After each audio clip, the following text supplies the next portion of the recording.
Hello, chat. I hope you can hear us. It has been that kind of week, and it's only Tuesday. This is Magic Fish Radio, where we stream tabletop RPG games on Tuesdays and Saturdays. On Saturdays, we do alternate between. What was that? That was not me this time. Haha. That was not you. Anyway, Not me. on Saturdays, we alternate between indie RPG one-shots and Exit to Eden, World of Darkness in Space, or New World of Darkness in Space. This Saturday, Dracus is going to be running Demon Hunters, and it's going to be fun. awesome. And very welcome that I can not GM for a week, and just maybe play a cat in Demon Hunters. We make it work. Anyway, but tonight is Vampire Night. We are playing V5. It's going to be fun. We are all very tired kitties, but are looking forward to a night of vampy, anachronistic escapism. It's kind of all we have to offer the world right now, but you are welcome to share it with us. Please join us in rampant escapism.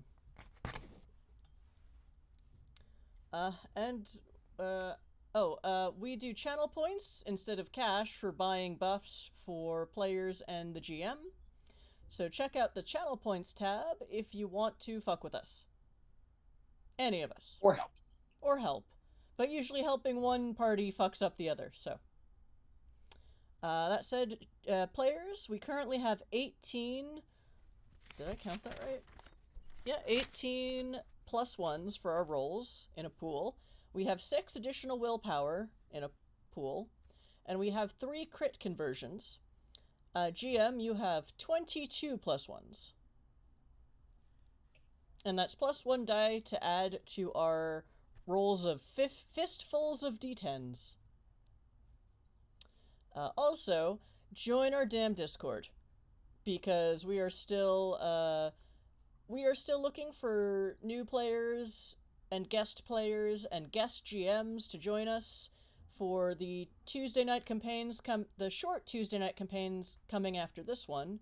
The first one will be Aliens, which we will run with pre-gens. The one after that will be 4 weeks of G.I. Joe in the Essence 20 system, which will not use pre-gens as far as I'm aware. So. Nope, because I don't trust the pre-gens that came out because we already had issue with the pre-gens for the Power Rangers using the Essence 20 system. Can confirm. So there will be a session 0 where we build the characters, which will also hopefully help people better understand how to use their dice when actually playing the game. And Dracus just put up the sign-up form. If you're interested in gaming with us on this stream, fill out that form. The applications for Vampire the Masquerade are closed, and this game ends, as far as we know, May 24th. And, yep, after that, Aliens, and then after that, G.I. Joe. We also do a lot of one-shot tabletop games on alternating Saturdays. So if you are a tabletop RPG writer, contributor, artist, or Stan, and you want to run a one-shot for us, also fill out that form. Also, hang out with us on the Discord if you want to talk to us a bit more before filling out that form. It is the only social media I am good at. Well, no. It is the social media I suck least at. Especially since if I'm not there, any of the other people on the board can talk to you instead. I am almost constantly on Discord. Yes. Also, Merkirkwe, who is one of our Saturday night people, she posts the best shit posts in all of the interwebs. She feeds us shit posts daily. Yes, we have A+ quality grade shit posting in the shit posting channel. So join our Discord. And I think I've run out of producer things to say. So over to John, who's actually GMing tonight. Woohoo! Or storytelling, because it's a White Wolf game. Good evening, one and all. I am your resident storyteller for the evening. Welcome back. Hopefully you're all going to have a fine time this evening. Certainly more fine than our 3 cohorts who are about to move on their first leg of the final stretch of this adventure, moving from Gay Paris to Vienna, Austria. And here, in the capital of Austria, yes, Österreich is how you should say it. Okay. Well, that's the proper name for it. Austria is what English speakers call it. Fucking weirdos. Okay. On your way into Vienna, and what dangers could happen along the way. Depending upon whether you take a car or train, it's still going to take you more than 11 hours to get from point A to point B. So let's see what happens. They might have arranged for you to have some fun along the way. Or it could be entirely painless. Or one of you might decide to defect. No, now I have choice paralysis. I told you I had ADD. How could you do this to me? Ah! It's okay. I'll make terribly impulsive decisions for all of us. Thank you. That should not be encouraging. Depends on which of me you're talking to. Well, here's the thing. You all still have a choice on how you want to get there. But before that, let's reintroduce our regular viewers to your characters. And if there happens to be anyone new in the audience, welcome. Glad you listened to your friend's advice to finally tune in and watch. Hopefully you watched the backlog of episodes leading up to this. But if not, we're going to run the cast reel, starting with Dracus. Hi, I'm Dracus. I'm playing Vern Quincy this evening, our resident trash goblin. I'm an Nosferatu. I've definitely diablerized someone already, and my impulsive decisions continue to be terrible. But you're the only person we know with neon green diablerie lines, so that's fun. So I far. was also, until recently, the only person in this very small coterie that could fight. I mean, to be fair, you haven't gotten into a fight yet, so there's still no evidence that you're not the only one who can get into a fight. That's true. I just suspect our new person is probably pretty good in a fight. Well, it's a gangrel, one would assume. But assumptions in a fight are how you wind up getting staked. That's true. I assume Speaking no of one knows our one weakness, which is wooden sticks. Speaking of gangrels, moving on into the next member of our cast. Yes. Hello, everybody. I'm Jay, and I play the newest member of this group, the gangrel Andrew Giles, who has been contracted to help guide these two and make sure they get to Vienna in one piece. And hopefully get out of Vienna in one piece. Or at least enough pieces where they're not fully dead and such. It's complicated, but let's just say he's getting paid a lot to watch over these two. And also, he's uh, he's quite the interesting thing. He's a rich, like he has already flirted with the other members of the coterie already. You know, it's simple hospitality, but I digress. Anyway, he's ready to quite possibly have to mess things up. Hopefully, he doesn't have to. But I doubt. Which brings us back around to our channel producer. Hi, I'm Ms. Chrysula, or Chris, and I'm playing Charisse Lowell, who was a Malkavian with multiple personalities that did not really share a brain so much as shove each other out of the way of the driver's seat, and the other had no idea what was going on at the time. But then she accidentally helped get a Malkavian Primogen get promoted to Prince of Paris. Actually, I think did that happen before or after? And this Primogen then more or less changed the hardwiring, and now they are both sort of in control at the same Was time. after. Was after. Okay. It was after, yeah. So, I feel like my Malkavian has leveled up in Malkavianness, but this leads to more weird role-playing. Which, to be honest, is what we're all here for. Because I've already had at least 2 Gollum moments. I enjoy watching the Gollum moments. The audience in general seems to really love the Gollum moments. Yeah, it's quite lovely. Quite lovely. If only they'd clip them more often. Very good. Anyway, so yeah, my character, the Bali have just outright said, yeah, we kidnapped your husband/sire, and come get him. Or first come get us a Methuselah that's sleeping under Vienna, maybe, and then maybe we'll let you have your husband back. So despite all common sense that she does technically have, she has to go to Vienna and deal with the Bali, because she can't not do it. So... oh dear. And yeah, so I take it we wake up the next evening and go and get our snack from our snack from Daddy. You need to get your last 2 big old gulps from Daddy. Because the Toreador Kingpin that we've been working with recently offered us the unorthodox status of being his thralls, or being blood bonded to him, because it means we can't get blood bonded by the Bali, we think? If you've been completely blood bonded to a character, it would be impossible for another character to blood bond you to their service.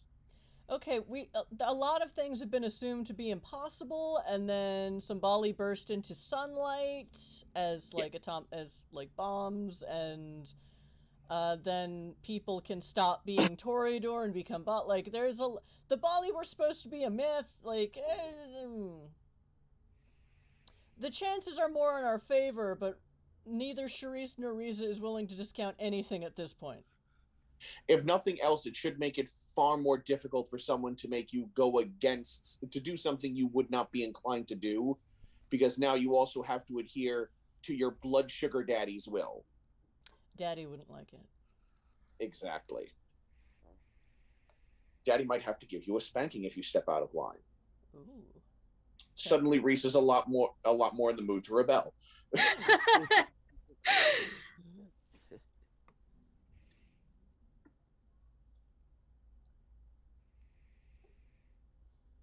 Daddy But yes, don't allow no Diablerizing in here. You all entered into your long day sleeps. 2 of you slept normally, peacefully. Dear Vern.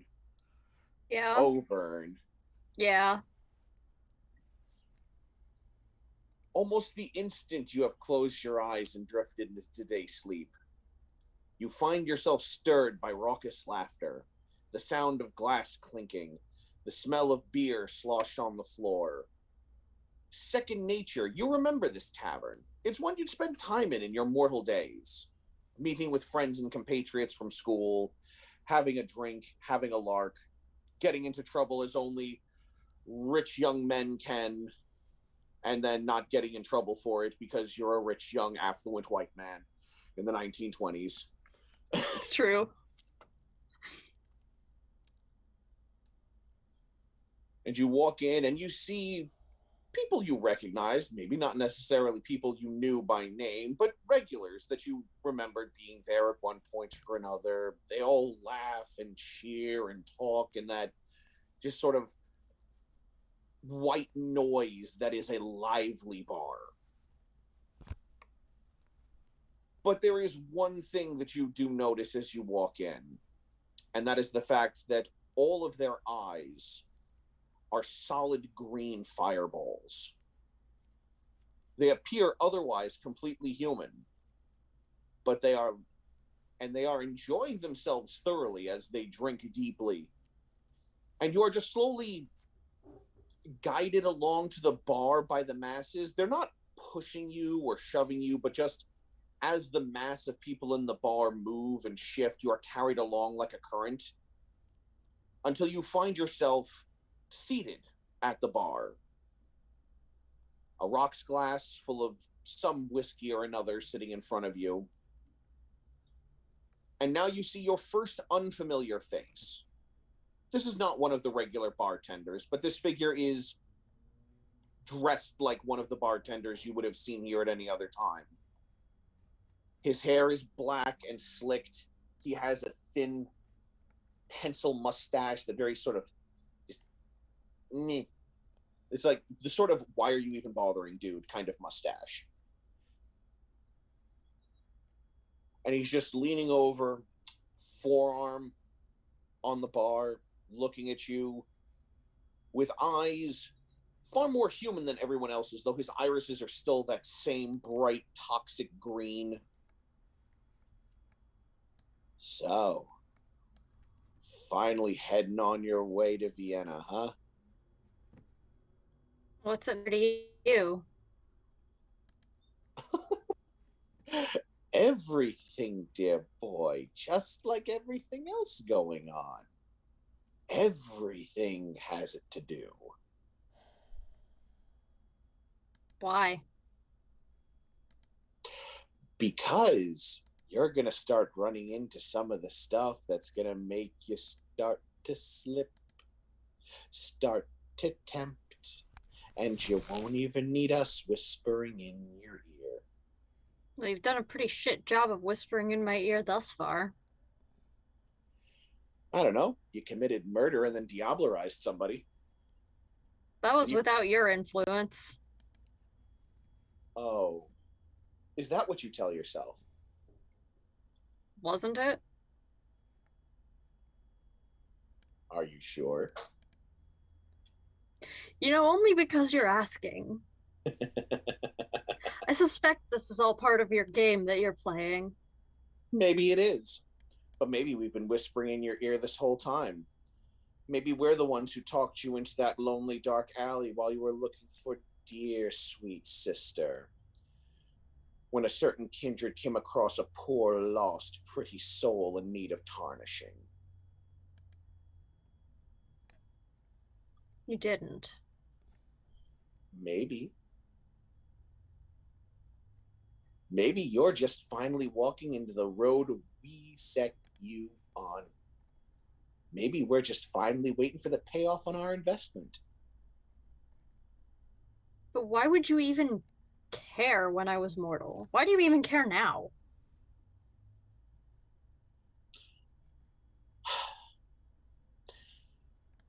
You're kindred, but you're young. Yeah, so... Us, we are older than your civilization.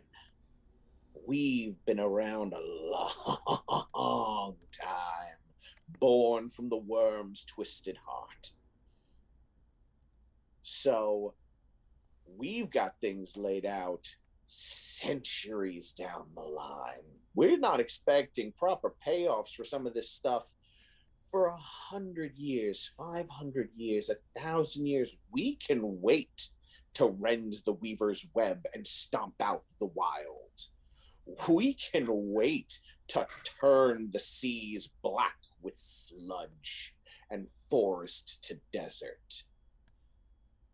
And we Sounds interesting and all, but damn. Again, why does that even matter? Because it's the only thing that could possibly matter. Okay. Think of it this way, my dear boy. When life continuously finds a way, when there is always an option to fix things, to change things, to build things, repair things, The only thing that really matters is destroying the source of all of that.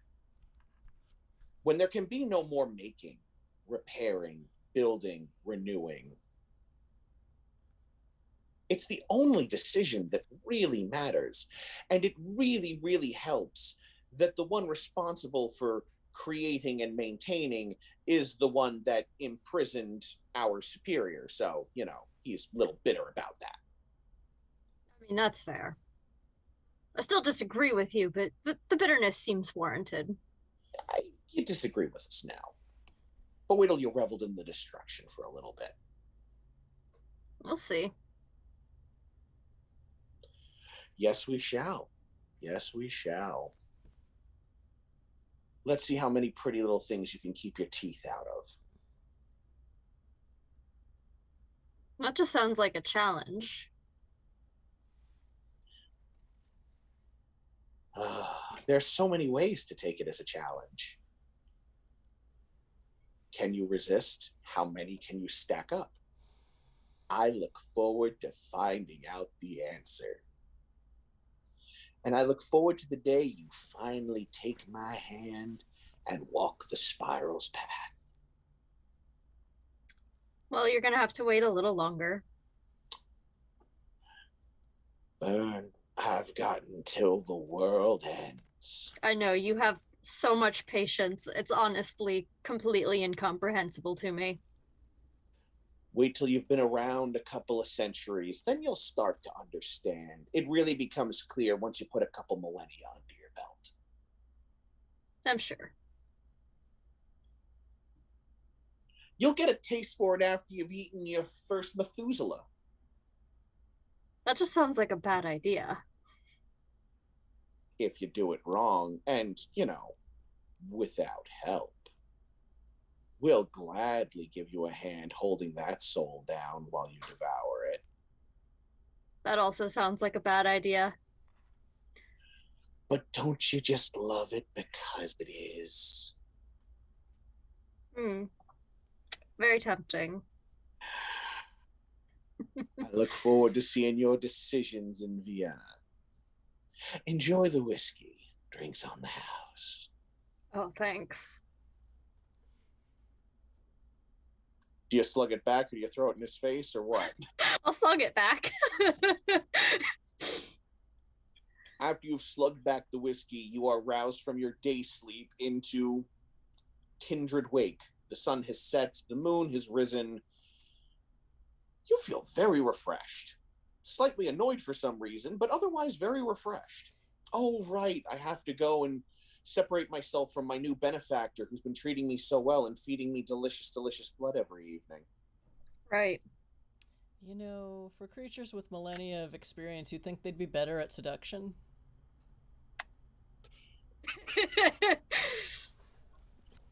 Maybe they just like fucking with him. I think that's probably the case. He could also just be lying because he's a Bane spirit.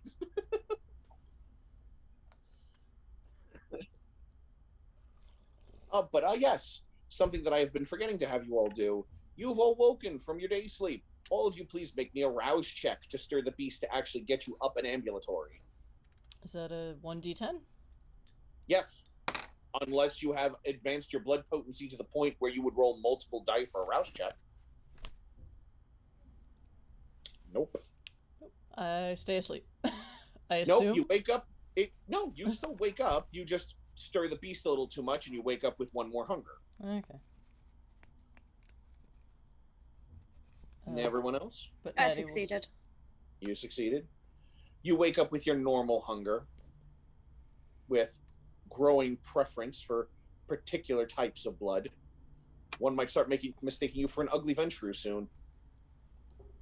Oh. Oh, the irony. Succeeded as well. Alright. So you managed to rouse the beast without accruing extra hunger. Yeah. Well, actually, who takes the wheel when you wake up? Because now the two of you have an option. You both sort of wake up and bump into each other and go, oh, hi. I think it's still default. Charisse wakes up but Okay. now she's aware that there's someone in the back seat watching like it's a movie in surround sound with popcorn. Oh yeah. Now doesn't- Riza's the one who gets the comfy theater seat that reclines decades before they make it a regular feature. Yeah, she also has popcorn, and Charisse isn't sure where that came from, but she's just not going to talk about it or mention it. But It's salty, it's buttery, it's so good. that's happening. All right. I guess we'll go see Mr. Toreador, whose name I've forgotten again. Mr. Hubert Hubert Fiontelli. Fionterie. So yes, you and Vern exit your rooms. Andrew is putting his stuff together, unaware that you two have a prearranged dinner date, or at least for au petit coup, a quick drink among friends. You buzz for the elevator and are taken up to the 13th floor. A bit sparse on the Hessians up here, but you imagine that's because they have now spread themselves out either throughout the building or throughout the city in an attempt to ensure that things are organized. Not to mention across Europe, where apparently the Methuselah lie dreaming everywhere. Yeah. I mean, there are legends of them being everywhere. They're not necessarily everywhere. There's a couple of like 7th gen that tried to pass themselves off as Methuselah who were taking a dirt nap. But, you know, a 7th gen kindred is still nothing to sneeze at when you're normally like 10th. But it seems even legends are enough to get the Bali to blow up your city, so whether or not they exist, the Bali will destroy a great deal of Europe trying to get to them. Mm-hmm. Europe, the Americas, certain parts of Asia, handful of areas in South Africa, North Africa. Middle East has a much larger congregation sitting beneath the sand. Some names so old they've been forgotten by history. But Cain remembers. That's not intimidating or anything. You both saunter your way in. The office doors are open. Hubert sits there alone, filling out paperwork again. Bonsoir. Bonsoir. Close the door after you come in, please. I close the door. So this is it. The last But bit, last thing I can offer you before you start venturing off into, into that.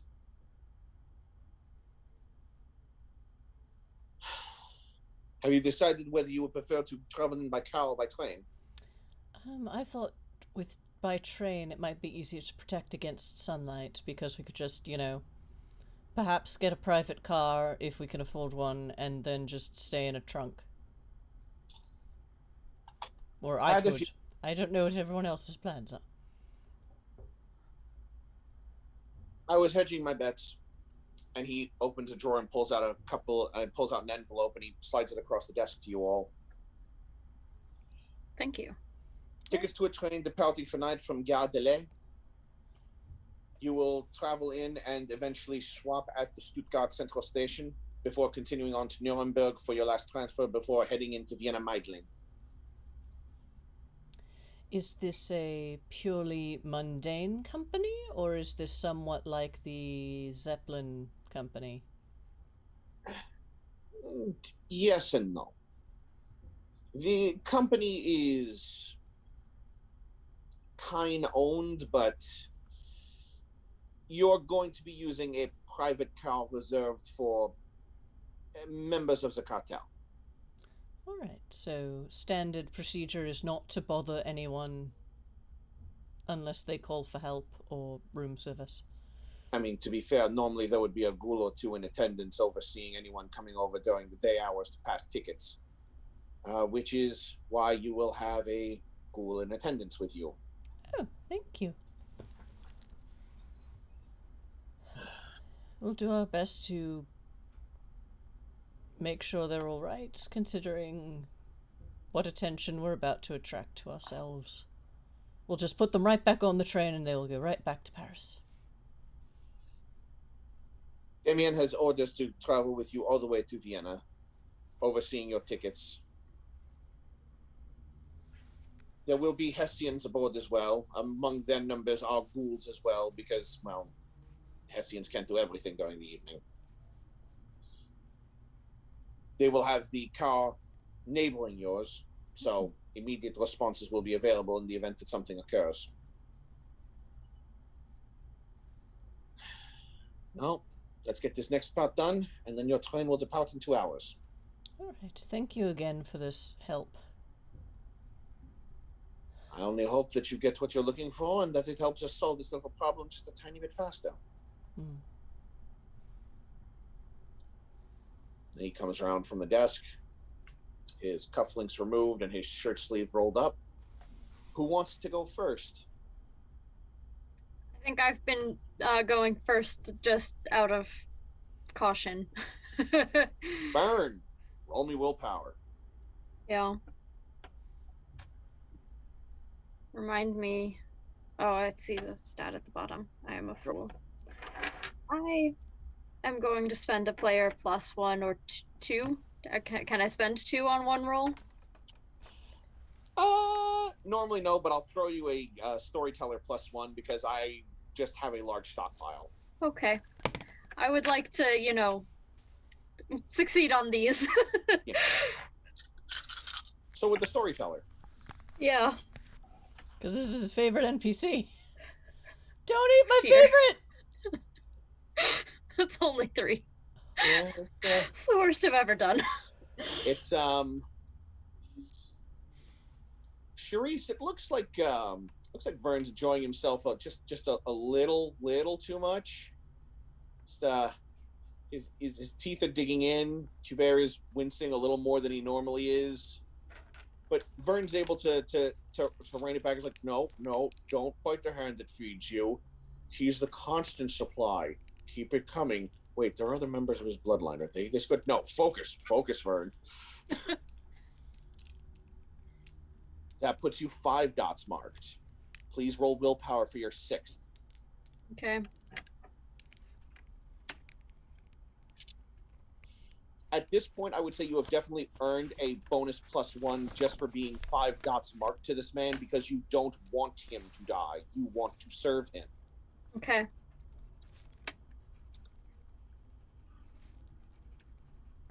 That's 6 successes. That's so much better than the last one. You ease your teeth back. You drink.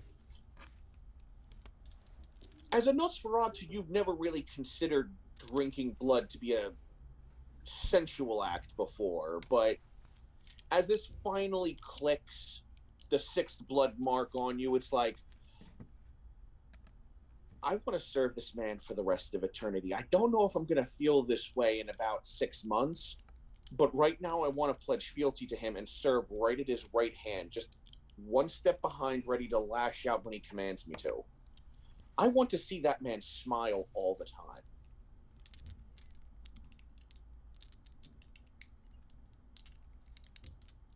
You are about as close to in love as you've ever been at this moment. You intellectually understand why, but at the same time, it's like, do I really want this feeling to end?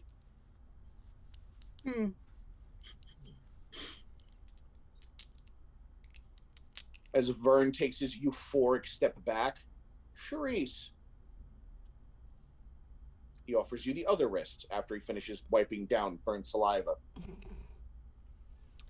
Yep, she delicately takes his wrist and starts drinking. Roll me Very your will. daintily. Mm-hmm. I'm also spending a player +1.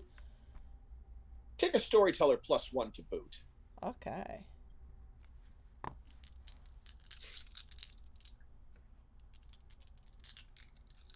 And I don't need a hunger dice on a willpower roll, right? No.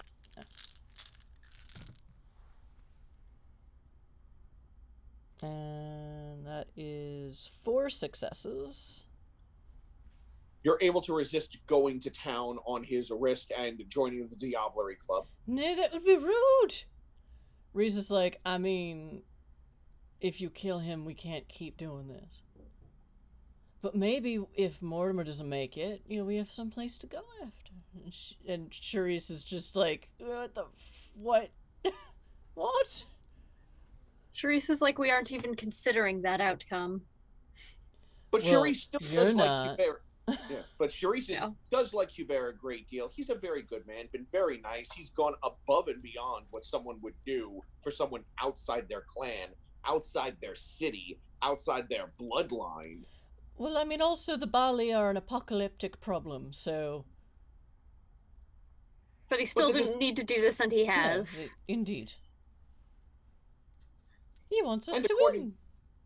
And again, according to pretty much everybody, it's like, this is sort of a thing he's doing. It's a little frowned upon, but I mean, to be fair, according to pretty much everyone who said it, it's like, if he said he'll release you, he'll do it. He won't hold it, which is not a thing you expect from a kindred in any order. It also sounds like he doesn't blood bond people very often. He does have a surprisingly small number of ghouls, but a very large number of very loyal employees. Well, some people don't need to force loyalty. Some people do it the smart way. Yep. Speaking of loyalty, please roll me another willpower check with the +1 from now being 5 bonded. Because now you really don't want this blood flow to ever end.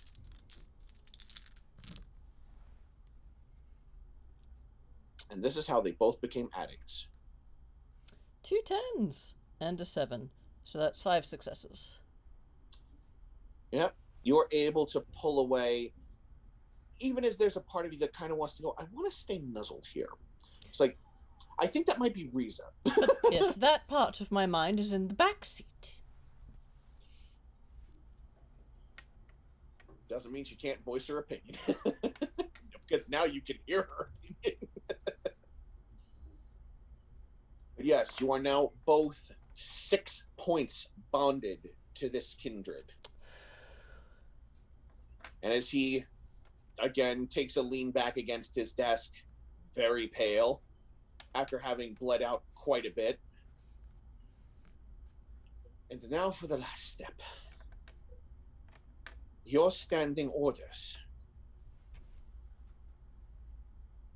You are to do whatever you can, but maintain your own safety.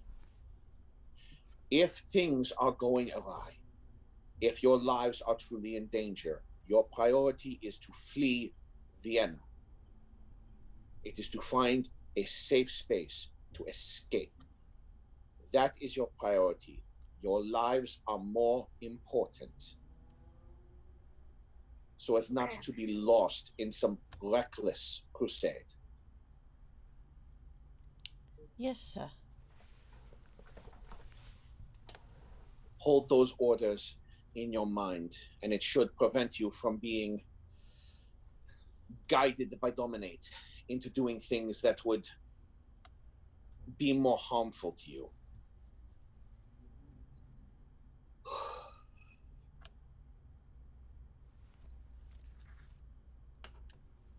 I suggest you go downstairs and finish gathering your things. Damien and Claude will meet you in the garage and they will take you to the station.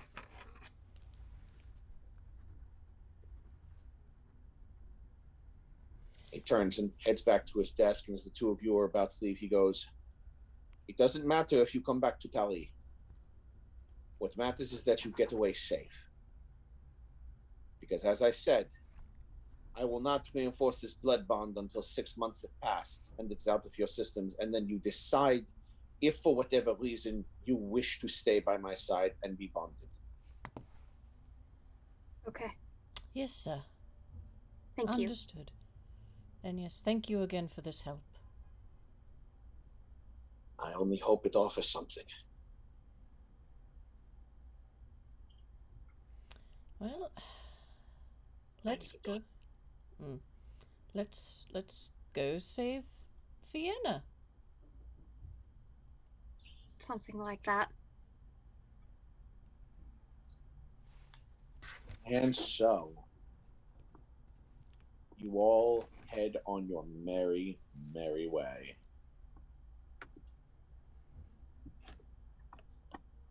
You head downstairs to grab your things. Meanwhile, Reese is just contemplating, oh, this is kind of boring. I kind of liked being unconscious for this filler stuff. And Charisse is just like, this is not filler. This is important. I hope you were paying attention. So I was paying attention, mostly.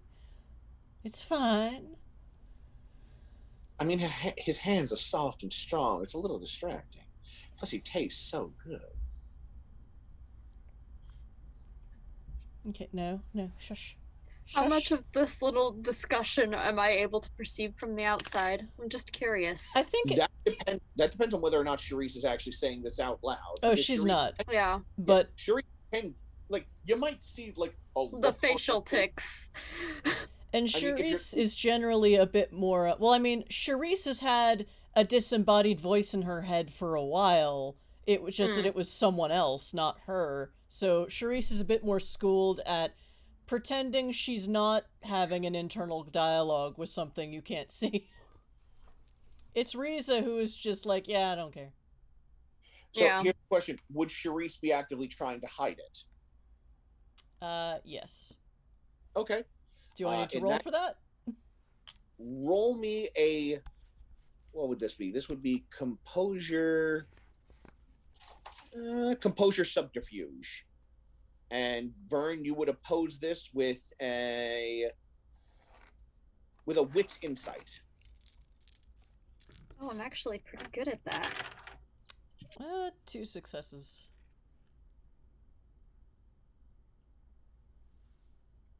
Three. Okay. All right. So you see that Charisse is trying to hide it like she usually does, but whoever she's having a conversation with now, it's a little bit weirder, and she's still getting used to it. Yeah. I'm expecting you to have internal conversations with yourself now, so it's not that surprising. Yes, it's different when it's technically, I suppose, myself talking back to me instead of someone else. It's definitely taking some adjustment. I imagine so.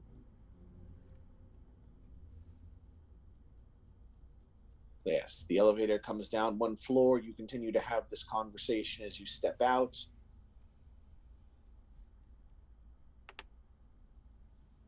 You enter your rooms. Did you pack all of your stuff the night before? Probably. Yeah. We had time. Yeah. Then you grab your bags and knock on Andrew's door, unless Andrew wanted to do something. Was there something that Giles would have gotten himself up to, or would he have just double-checked his bag and then just waited for everyone in his room? Oh, he's pretty much been double-checking the gear and such. Just taking track of what this contract is worth. Is it worth this? Yeah. I mean, these trench spikes are pretty dope. Oh yeah, trench spikes are dope. I'm like, I'm looking at the trench spikes. I'm like, I should get me a pair of these.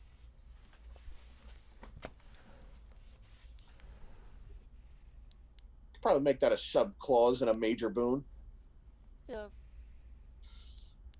Well, given the fact that I'm getting 7 at the start, just to like get this, I'm like, I think I can afford, burning one off to get like a pair of these made.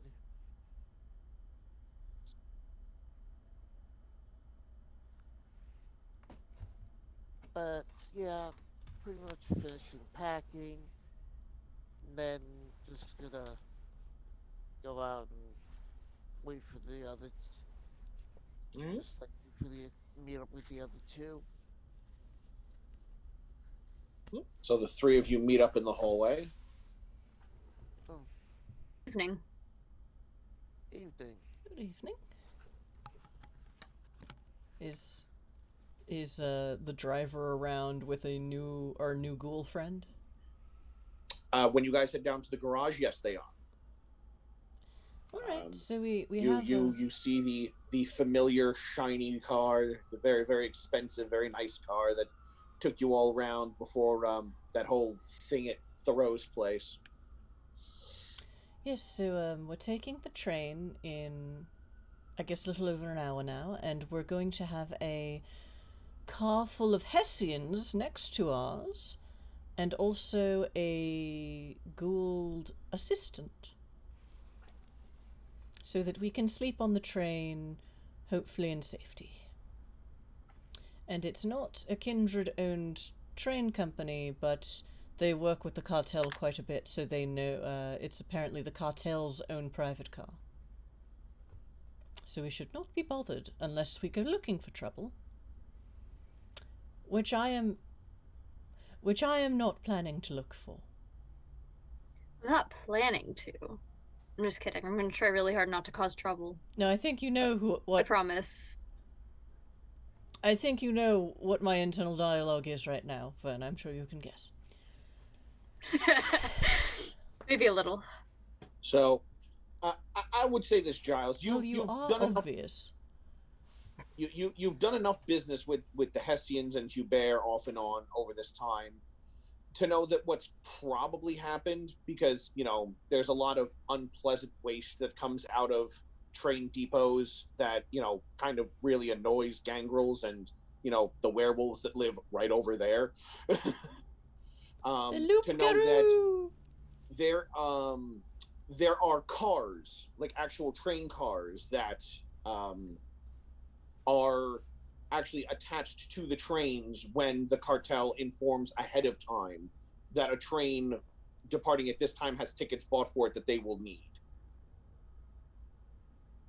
You've probably seen that train and seen Hubert or a guest or someone else who is affiliated with having made use of that train car at one point or another. Yeah.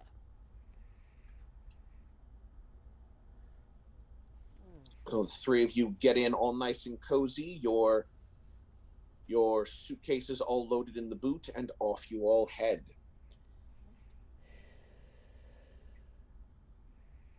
You are brought to the station, your bags unloaded.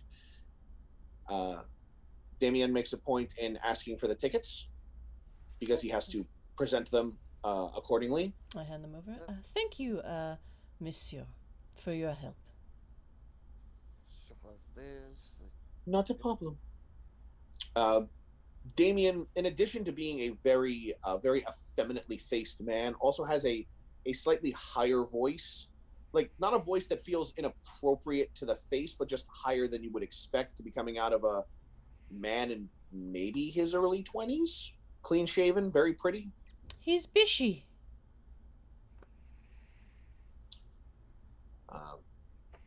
It's also Paris. And also, gender is, you know, a construct. Yeah. And the Kindred figured that out. Well, the Kindred come from cultures that figured that shit out 8,000 years ago, so... Yeah. But this is a ghoul, and you don't know their story unless you want to ask it. Well, like, not right now. So you busy are getting all... on the train. You are all led through the bustling, busy station, and you are all escorted onto the private car. The vehicle containing the Hessians, Kindred and Ghoul alike, was right behind you and is similarly disembarked and traveling behind you. You are all led onto the train and to the private car. You are stopped by a call from one of the Hessians behind you as they move ahead and begin sweeping the car, checking the rooms. Oh, thank you. Of course, Fraulein. Comes a voice that Riza recognizes.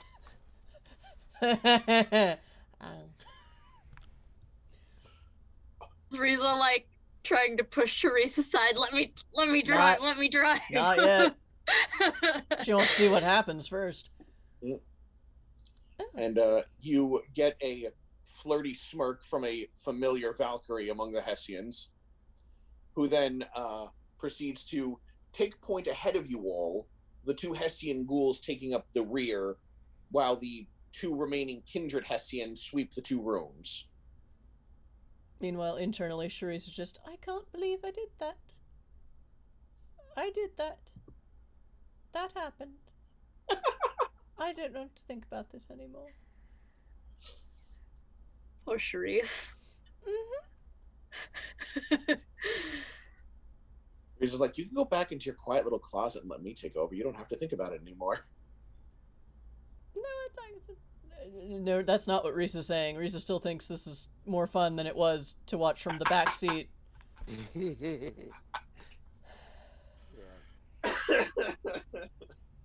Reese is like, bitch, you're on your own. Unless you're gonna willingly tap out, and okay. And Sharice is just, no, I can handle it. It's fine. This is fine. So they check the 2 rooms, and then your acquaintance goes down to check the 3rd room at the far end before giving the all clear. The 2 kindred, the 2 thus far unnamed kindred Hessians take the 1 chamber closest to the door with 1 ghoul. 1 ghoul accompanies your acquaintance into the other far one, and you will be staying in the middle of the 3 private rooms in this car. So these are individual rooms in 1 big private car. Yes. Kind of like in that new Leverage episode where there's a couple train cars on the back of an otherwise public normal train. Yeah, a bit like that. Okay. Except instead of being like 3 separate train cars, it's 1 slightly longer than average train car with 3 private rooms. They're used predominantly for quick meetings and sleeping. Yeah. And vampires. Yeah. And sometimes when you have to travel from one end of Europe to the other, transferring trains, and the whole ride takes you 10, 12, 15, 18 hours, you know, it helps to be able to have a place to nap quietly and to move into a, large enough box that you can be brought along to your next stop without having to worry about, exploding into flame. That would be nice. Which is far more common than you'd think at this point in French history. It is. Oh, that wasn't fire, that was sunlight. Yes. Mm-hmm. Even worse. Well, you are bursting into fire from sunlight at that point. But when you all step into your room, it is... You all know what a private... What these private little rooms on a luxury train should look like. This one has the luxury kicked up 3 tiers. Like the benches that you can all sit down on at this point are all very, very nice leather. There is this hand-carved table that exists in the middle that stretches out about halfway through the car, through the room itself. But when you put the benches away and you reveal your sleeping arrangements, they are these silk-lined sort of drawers that you then slide away into in the event something happens. There are darkening mechanics to the windows in the event daylight comes, and you might have to rouse yourself during the day because hunters, and you need to defend yourself. But otherwise, you would slide into these drawers in the event people outside are throwing rocks and it smashes a window, to prevent you from accidentally catching flame. So it's very nice. It's very soft, and it is an otherwise very, very comfortable arrangement for you to lounge about and carry on your individual businesses. Damien sets his stuff aside into one drawer and, with your permission, takes your 3 suitcases and places them into their storage compartments as well. I hope it does not bother all of you that I will be staying in this room as well. If there is anything I can do to be of service, please let me know. Oh, thank you. I think for right now we're all just fine. Very well. Would you like privacy to discuss, or do you wish me to stay in the room, or do you wish me to stand outside? I guess we do have some planning to do, since I take it we have some planning to do. Or do we? Probably. Do we even know what we're traveling into? We are kind of just walking in blind at the moment. Some planning would probably be nice. As for me, I don't care whether you're in here or not, Damien. Very well. It's probably more comfortable in here. Quite possibly. And Damien goes and stands in a corner, making sure the three of you have room to sit around the table to talk, and that way Damien can more easily move to do a thing if there is something you require of them to do. Oh, you're standing? You can sit down, dear. I don't think we're going to be terribly high maintenance. It's part of the training, ma'am. Oh, all right. Then, as you like.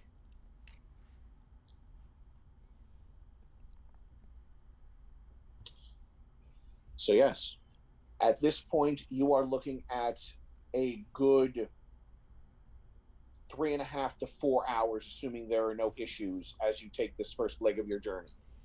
At least 3.5 to 4 hours before sunrise. Or, what's the next? Oh, we're going to Germany and then transferring to. Yeah, you have to transfer at Stuttgart Station, which you should reach in about 3.5 to 4 hours. Okay, how close will that be to sunrise? Let's see. At this point, you all woke up at about 6. You caught your train at about 8. So that would put you at midnight-ish. That's fine. Yeah. All right. Would it be safe to say that Charisse was able to pick up a map of Vienna, or a few maps, at, the concierge desk at the fancy hotel? If you mention maps of Vienna, Damien will open an attaché case and pull out several maps of the city. Oh, thank you. And she'll just start kind of just familiarizing herself with the maps, because she has no idea where anything is, including vampire courts, unless I assume we know where our hotel is. Yes, the map is marked with things that you would find probably of worth and notice. They are handwritten on the map. Oh, okay. You're not sure if Damien did it, if Hubert did it, but this map is marked appropriately. It does mark a several DeSabla-owned establishments, but you will be brought to their to a smaller one, not one of the primary ones, for better security. But you should be able to flee to safety at one of these establishments. They all fall under the purview of the DeSabla who runs this area, Marlena Schneider. She is aware that you're coming, and she is aware that she should provide for you assistance to the best of her ability. But she's not as nice, she's not as nice as Hubert, we have been warned, and she is, maybe not quite, she's more a business person than a save all of Europe person.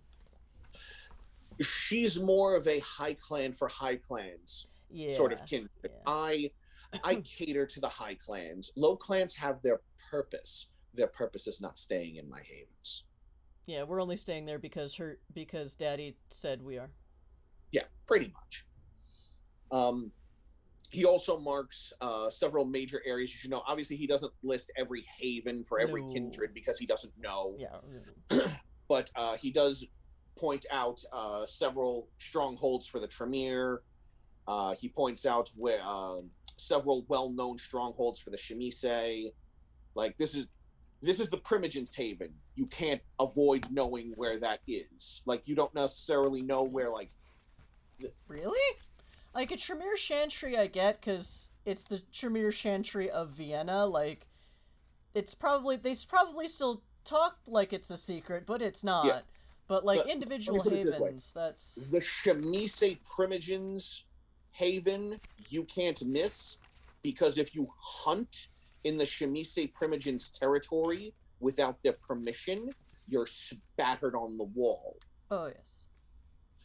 So you can't avoid knowing where that is, because they make it very clear you don't have a right to hunt here.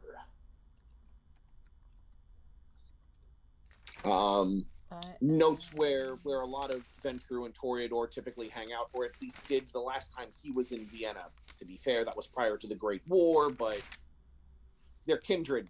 They don't like change. Yeah. Okay, so... Oh, Vienna, I found my notes.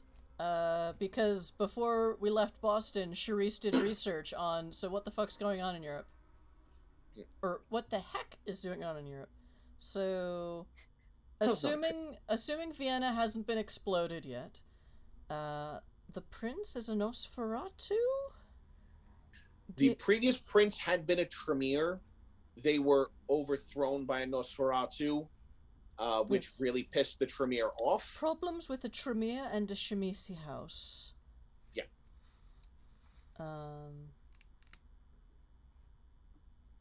No, that's Paris. Is that really all I wrote down? To be fair, you were under the impression you'd have more time to pick up information on Vienna, and you were more focused on Paris at the time. Oh, yes, that was...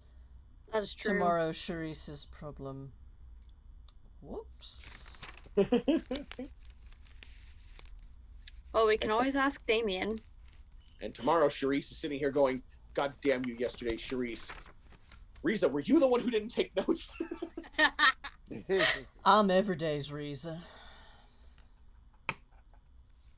I live in the moment, sweetie. Alright, yes, we did not... I meant to research this. Oh, but I also wasn't in the driver's seat, so to speak, for most of last night. That's true. Also, we were... A lot of the planned research on Vienna was under the assumption that we'd be helping Isabel find her family history and not let it get us killed. Right, which we presumably don't need to worry about so much anymore. I doubt if they don't know about her, they won't know that she has a mortal brother who became a Nosferatu.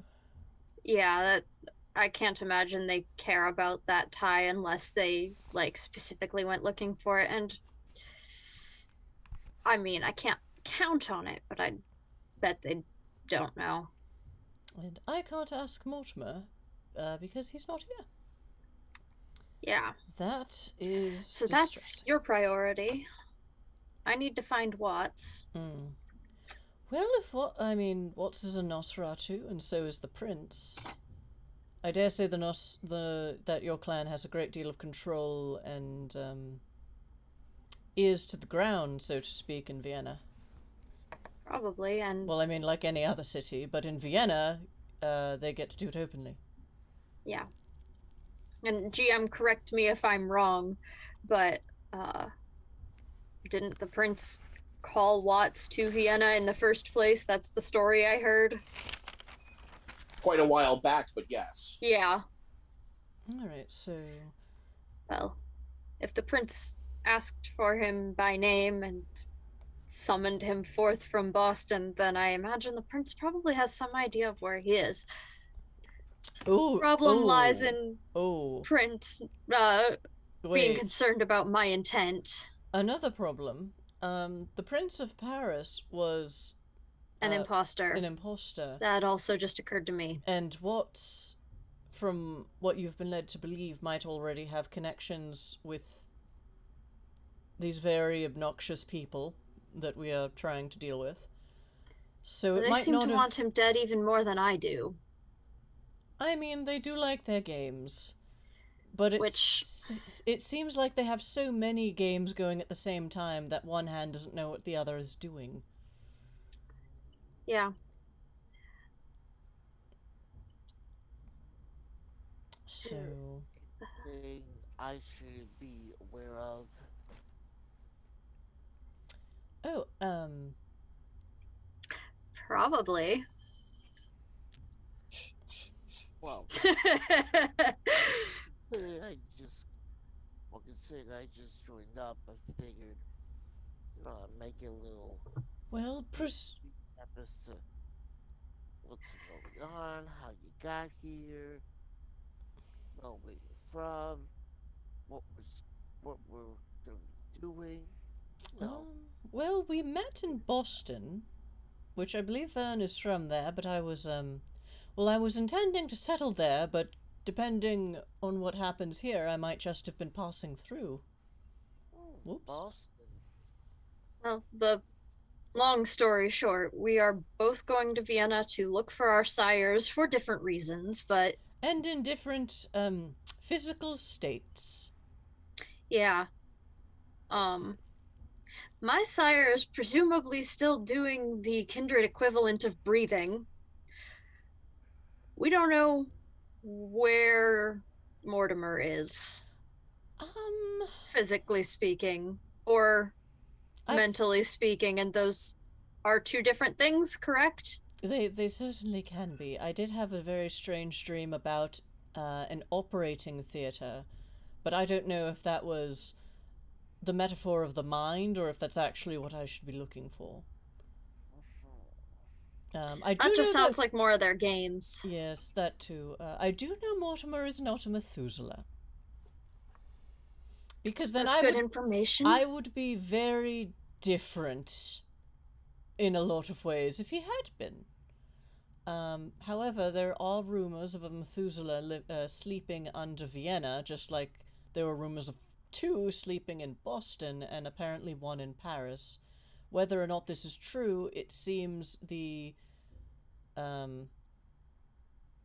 it seems the Barley's play is to blow up Vienna until they can get into these secret chambers, whether to steal or eat but even if it isn't there, they're still going to do a great deal of damage getting to it, and as we have already established, since their ultimate goal is the destruction of reality itself,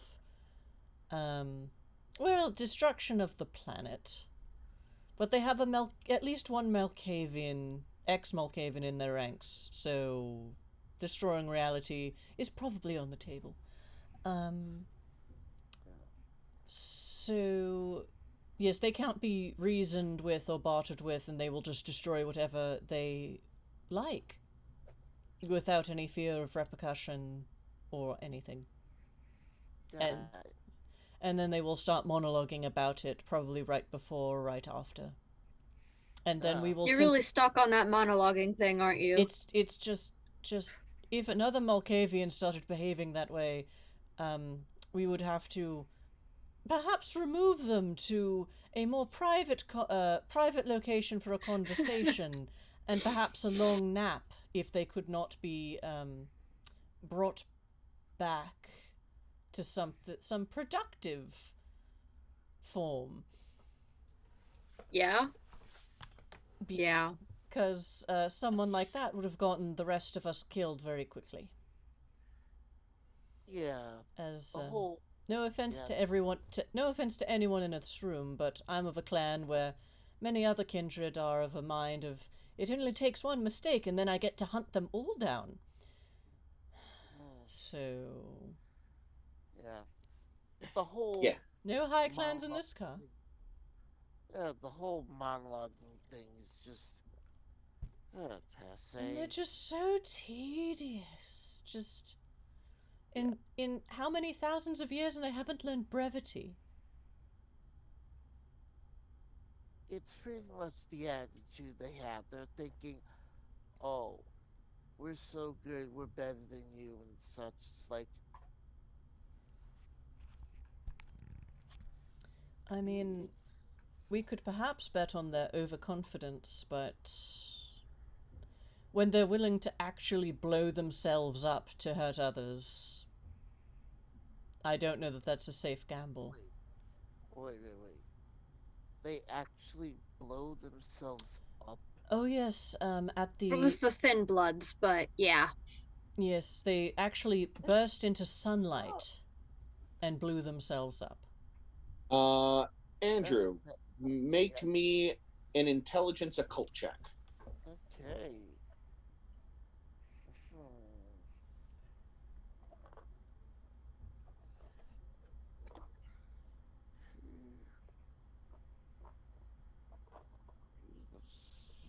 Three dice. I'll take my nice little 3 dice. Oh, little. Okay, and 2 successes. Okay. You have heard and seen this phenomenon before. It is a popular tactic among Sabbat thin bloods. There are those who have learned through their alchemy in order to generate sunlight through their hands, in order to inflict a great deal of pain on older kindred, while creating some discomfort for themselves because, thin bloods can tolerate sunlight better than other kindred, but it's still unpleasant. Yeah. You know that ability is, at least when the Sabbat use it, is significantly more effective on older kindred who are where the potency of their blood is much stronger. Like, it definitely seems to inflict more pain on those who have, I guess by that age it would be have lost more of their humanity and given in more to the power of the blood. Yeah. Basically, the older the target is, the more it hurts. Mechanically it does damage based on your bane severity, which is related to your blood potency, which is partially related to your yeah. So to be fair, if a couple of thin bloods could hit a Methuselah with it, they could do a shit ton of damage to that Methuselah because their bane severity could go all the way up to 10. Oh, yeah. But then they wouldn't have their snack. No, I'm just saying. Hey. And the Sabbat are more concerned with killing Methuselah than eating them. Indeed. So, but it makes sense that then they would use that to attack the Prince's Court of Paris, since there's undoubtedly some of the oldest kindred in Europe, as Paris is, I believe, the oldest city?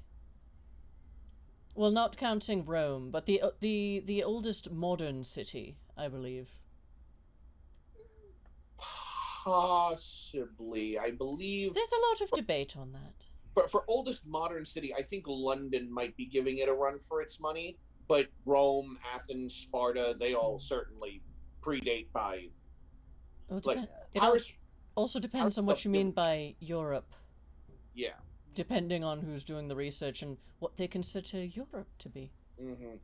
Yeah. But yes, I don't suppose this map has any kind of Prince's Court or Elysium marked on it. Those are marked. You do note that several of the de Sable marked areas are also noted as Elysium. Oh, all right. While Marlena is not the keeper of Elysium, she maintains establishments that are recognized as Elysium and are used by the keeper of Elysium. All right. And this is a case where we will have to present ourselves at the Prince's Court just to say, hello, we're here and we're not here to blow anything up. To the sheriff. Oh, to the sheriff, Assuming everything hasn't burned yet. Indeed. I will admit, we did have some trouble getting in contact with the Prince or the Sheriff when we tried contacting into Vienna. So we would probably have to meet up with the Hessians that have already moved their way into the city. All right. And you know where they are? We have approximate locations for where they are, yes. I can attempt to get some communication through via wireless when we reach Stuttgart, and I'm able to get the proper connection. All right. That would be good. Of course. Thank you, Damien. All right, so Well, I can't help but wonder how much of this map will be on fire by the time we get to Vienna. Not pleasantly thinking about this, mind, but... On the other hand, what the... what's her name was taunting me with seemed to indicate that I had to go under Vienna to look for whatever it was they were looking for. Possibly Methuselah. Which begs the question, why couldn't they do it themselves, which they attempted to do in Paris by blowing straight down into the second catacombs? Mm-hmm. So, what is it about? Actually, I want to do, I have a skill spec in history. Mm-hmm. And 4 dots in occult, because I couldn't get my 5th because I couldn't finish reading the magic books. Mm-hmm. Though I had to put that XP in other places anyway. She wants to think about stories of Vienna and Europe to see if she's heard a story about what Methuselah might be fabled to be under Vienna. Because she would think it's a Tremere, but then why do you need a Malkavian to break into it? But Vienna also predates the Tremere as a city. The Tremere as a mage circle existed there. True. So yes, by all means, make me either an intelligence academics history or intelligence occult. Those are... Would there be a station to apply for this? Well, I would say kindred politics, maybe? I guess that would just be politics then. But yeah, whichever you prefer. Well, academics history and occult would be the same role. Mm-hmm. Unless it's something to do with sorcery, but then we're back into it wouldn't be a Tremere. Or does my skill spec in sorcery apply? That depends on if you're trying to think if there's a kindred buried under there or if there's a formerly living Tremere buried under there.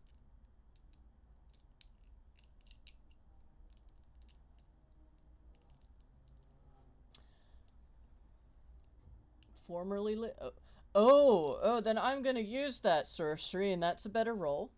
Okay. Oh, yes. Tricky necromancers. That's a thing. And that is 8 dice. Shake. Fuck you, dice.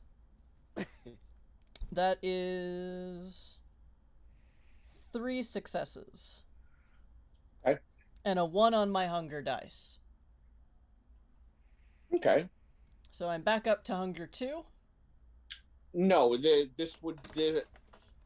would have had hunger 2 from failing the rouse check when you woke up this morning. Well, yeah, but then I had a snack from Daddy. Yes, which would have brought you back down to hunger 1. Yeah. But you weren't making a rouse check here. Your hunger dice would affect whether you succeeded messily or critically failed. Your hunger dice doesn't necessarily mean you gain hunger during a skill check. Okay, my bad. And it's also not a discipline roll. Yeah. Okay. Yeah. So the one on the hunger die doesn't matter because I got 3 successes. Yeah. And no 10s. Okay. Yeah. So 3 successes. And then she's like, now it makes sense because I'm a sorcery expert. And there might be a sorcerer buried under Vienna. With 3 successes and your understanding of history and your recent acquisition of sorceress knowledge, you know that there have been several rumors about ancient kindred that took residence under Vienna. For the longest time, Vienna was a Ventru city. Mm. But before that, it was a salubri city. Oh, goodness gracious. It is possible that a salubri Methuselah evaded death by having already been interred under the city before the Ventru wound up taking it over.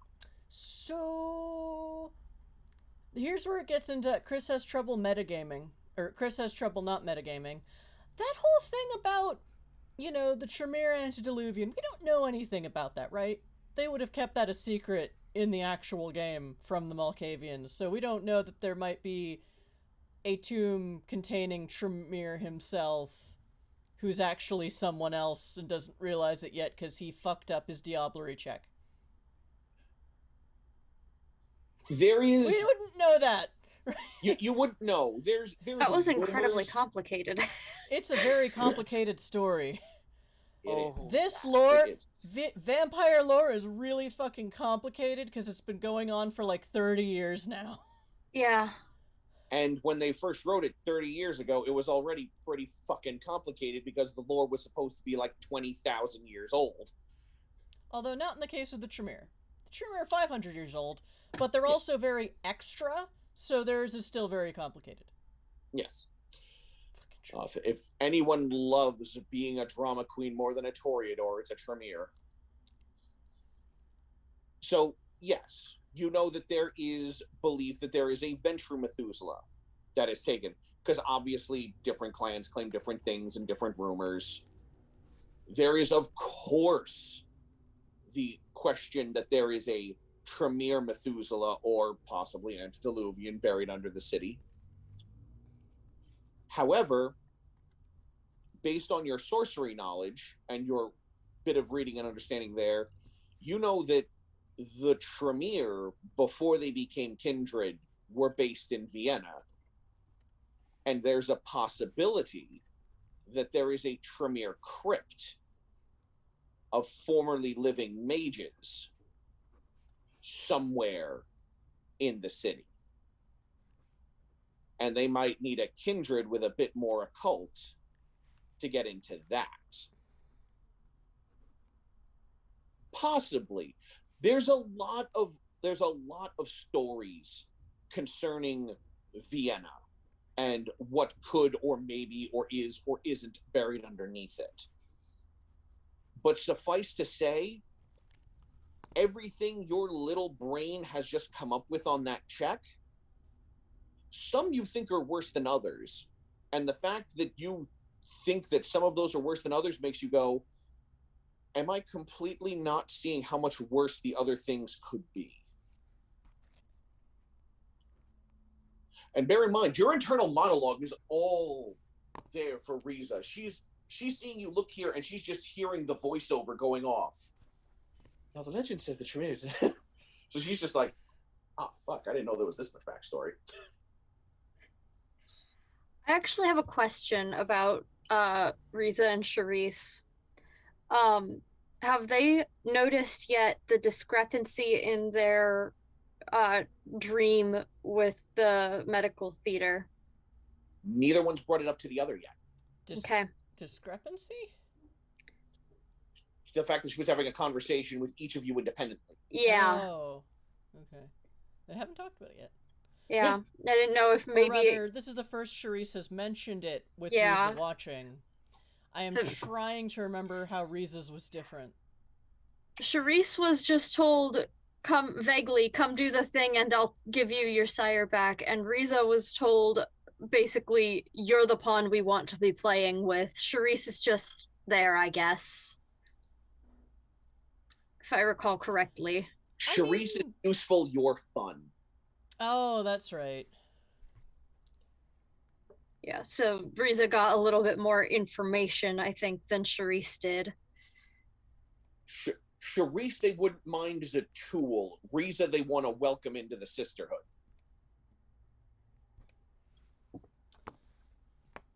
Yeah, I mean, Riza thinks these people are obnoxious too, but she's gonna not bring that up right now. But she's like, oh, Charisse got a different story. But I mean, yeah, so Charisse is the pawn, but Charisse kind of already knows she's the pawn, because why would she have to go underground in a place where the Bali clearly already have control like they did in Paris? It means there's just a minute and a half off of the bell ringing. Yeah, so yeah, Charisse is pretty much put together on her own that, yeah, I'm a pawn here, it's just, but what can this pawn get that their queen can't on her own? And it's like, oh, She fell asleep during a cult class. And half of me didn't. Anyway, that is our alarm for our 10-minute break chat. There are not a lot of you in chat tonight, but yes, today, it's only Tuesday, and this week has been absolutely horrible and exhausting on all levels of mental and physical for me, and yes. So, stay tuned. We're gonna go on a break for 10 minutes. Go get a drink, go get some ramen. Do not look at Twitter, and do not start doom scrolling. If you need someone to tell you not to do it, or give you permission not to do it, I am giving you that permission. I'm the channel producer, I can do that. Authority. Go get snacks, go get drinks. No doom scrolling, and we'll see you in 10 minutes. Bye.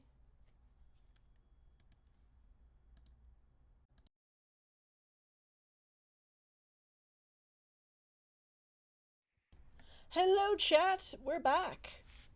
We're a bit late from break because I had to try telling the story of the Tremere Antediluvian, which is very complicated and requires explaining what other Antediluvians are and what mages are and what the Order of Hermes is. And anyway, but in this, I don't think we have any Salubri or Tremere in this crew right now, so... At least not openly. My third personality that I don't know about. No, we have an old saying in the New York LARP scene. Show me a sane Malkavian and I'll show you a Tremere with obfuscate. But yes, so this is Magic Fish Radio. We do tabletop RPG streams. Right now, it's Eldritch Adversaries, which is spelled wrong on the title card. But yeah, we're vampires. It's the 1920s. We're going to Vienna to fight the Bali or something. Possibly. Maybe. We on a train! In our flippy floppies. No, not flippies. Riza probably has flippy floppies. You see, I envision Riza having maybe open-toed stiletto heels, but not flip-flops. Maybe like kimono sandals. Though that would be appropriative as fuck. True.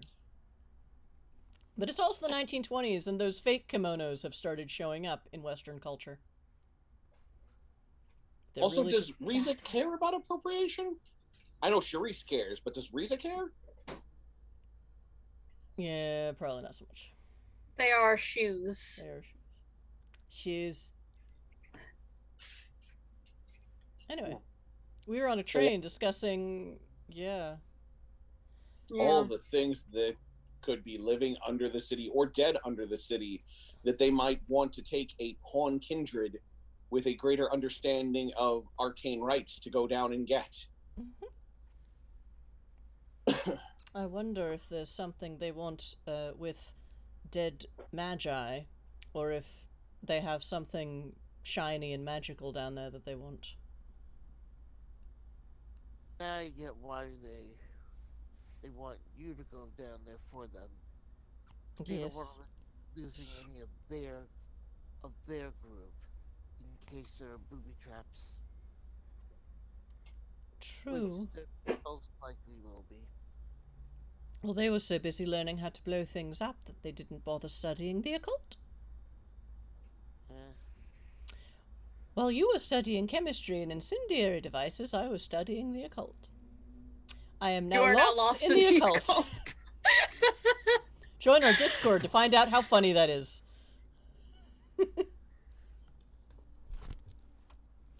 So, yes.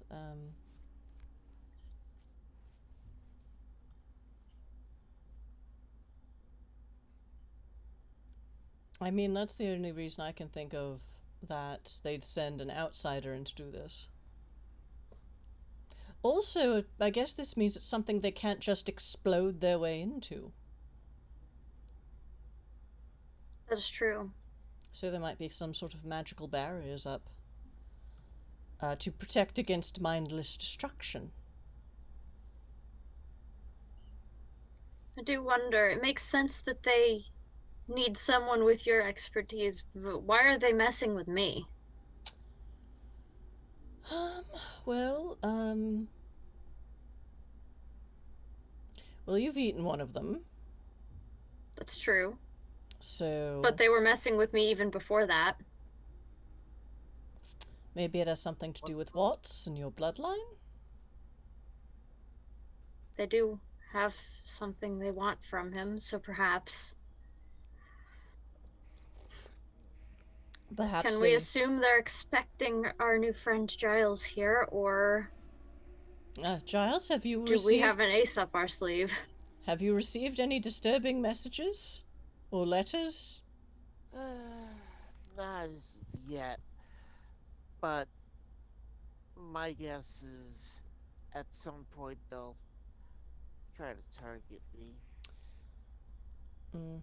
Well, it's possible, no offense, but they might think that you're the weakest link in the chain, which I think is vastly underestimating your abilities since you know, killed one of them on the spot. That's true. So they might think you're vulnerable, which is ironic, but... Well, could be true, may not. We'll just have to wait and see. Plus, also, they start monologuing. Yes, they do that so much. Yeah, if they start going into It's one like, of those, yes, we know you're winning. We know. Yeah. We know. Yeah. Look, for me, it's pretty much they start going into that. I'm just gonna punch them in the face. I'll do a lot more than that. Yeah.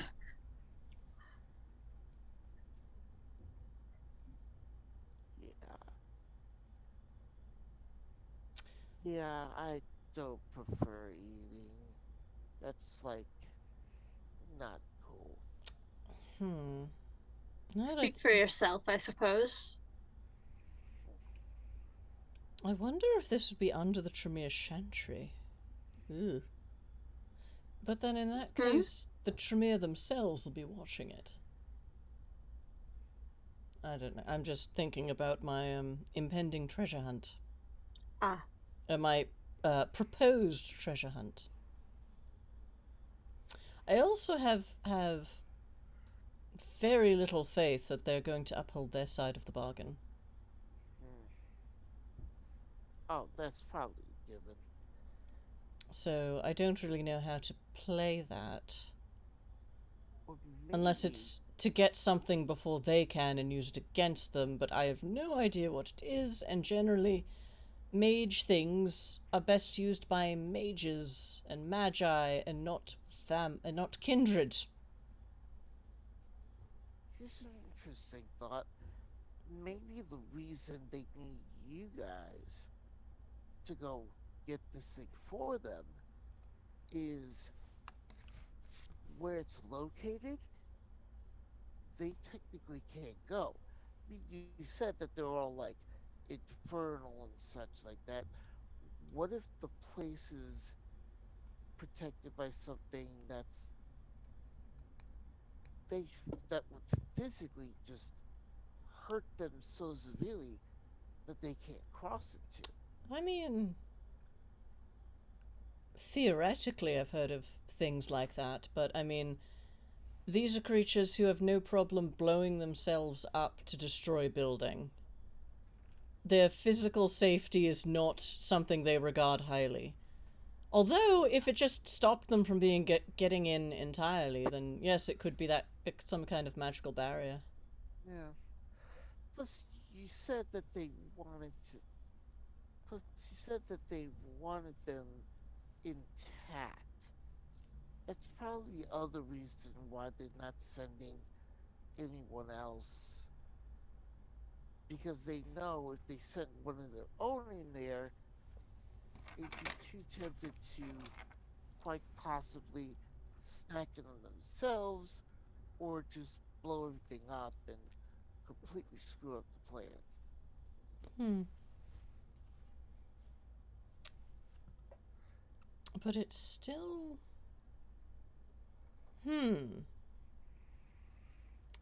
GM, have I ever heard of magi falling to, like, demons and evil and stuff? Maybe not the word Nefandi, but, you know. That I magi mean, can be corrupted? Maybe not the same way that kindred can be corrupted. I would say you probably have come across a story or two of that in some old fable or another. Obviously, humans selling their soul, major. Actually, if you've ever read Faust, Yeah. Faust was a magician who sold his soul and was corrupted by evil. So yeah, you've certainly heard stories of this nature.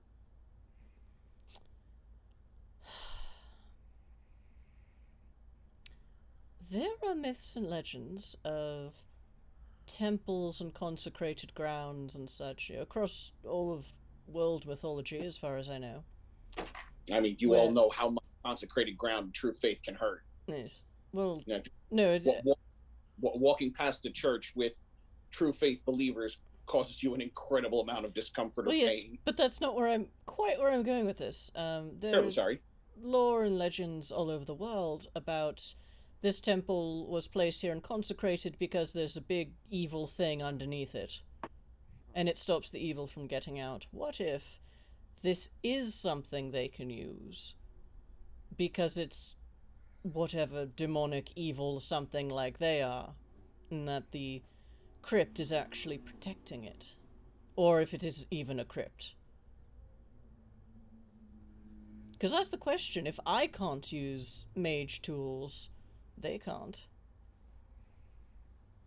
True. And I don't know what the point of, diablerizing Methuselah has a kind of logic to it. Diablerizing a already dead mage. Somewhat less useful.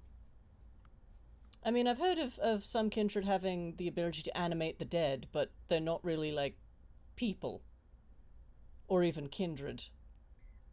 So, if there's a mage that's been dead this long, just, under the city somewhere,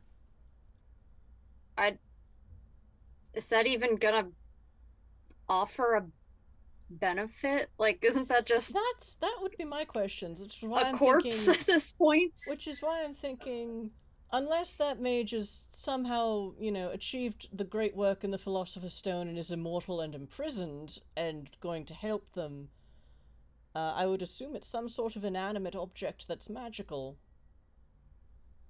But incredibly evil. Or maybe not, I don't know. But like I said, I say kindred can't use mage tools, but then I didn't realize kindred could burst into sunlight either. Or have glowing green diablerie lines. So, I mean, the spitballing this could lead somewhere, but I'm grasping at straws at this point. The only thing for certain is that they, for some reason, need me to do this thing that they are either unable or unwilling to do themselves. And they've promised to give me my sire back afterwards, but I do not trust that.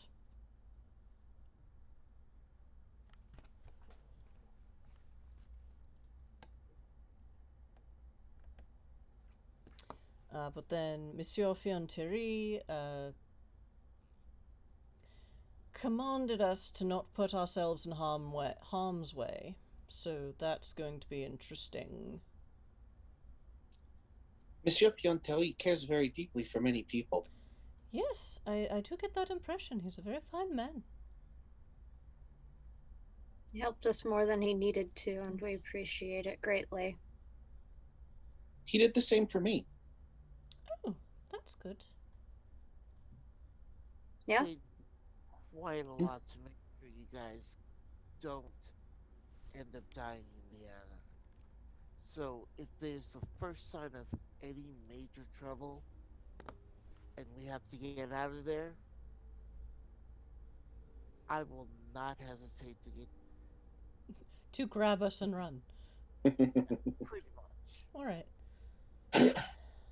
I feel very inclined to not do something suicidally stupid right now, so that's good.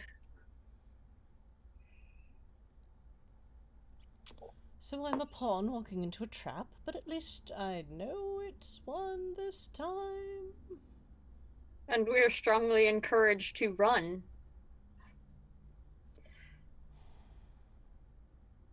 No. Mm. Other than that,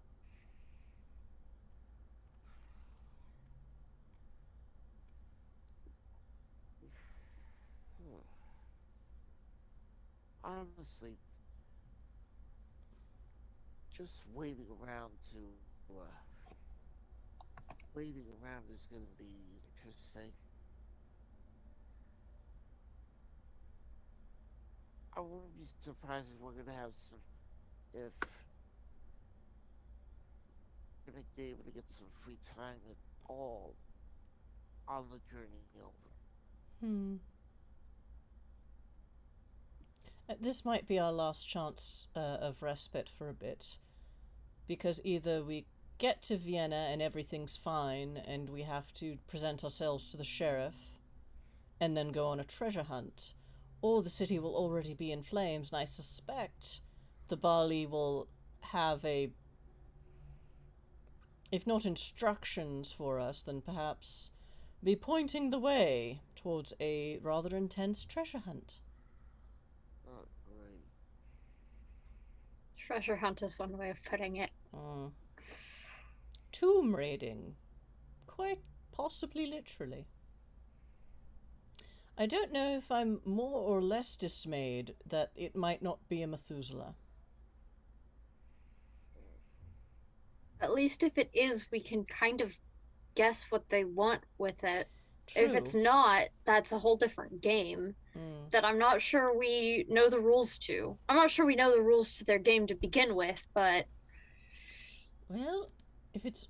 I mean, I'm not convinced they know the rules of their own game. True. And they clearly have astounding augury ability, since they managed to leave us letters where we're going to tread. That was probably the most alarming thing I've faced this entire time, gonna be honest.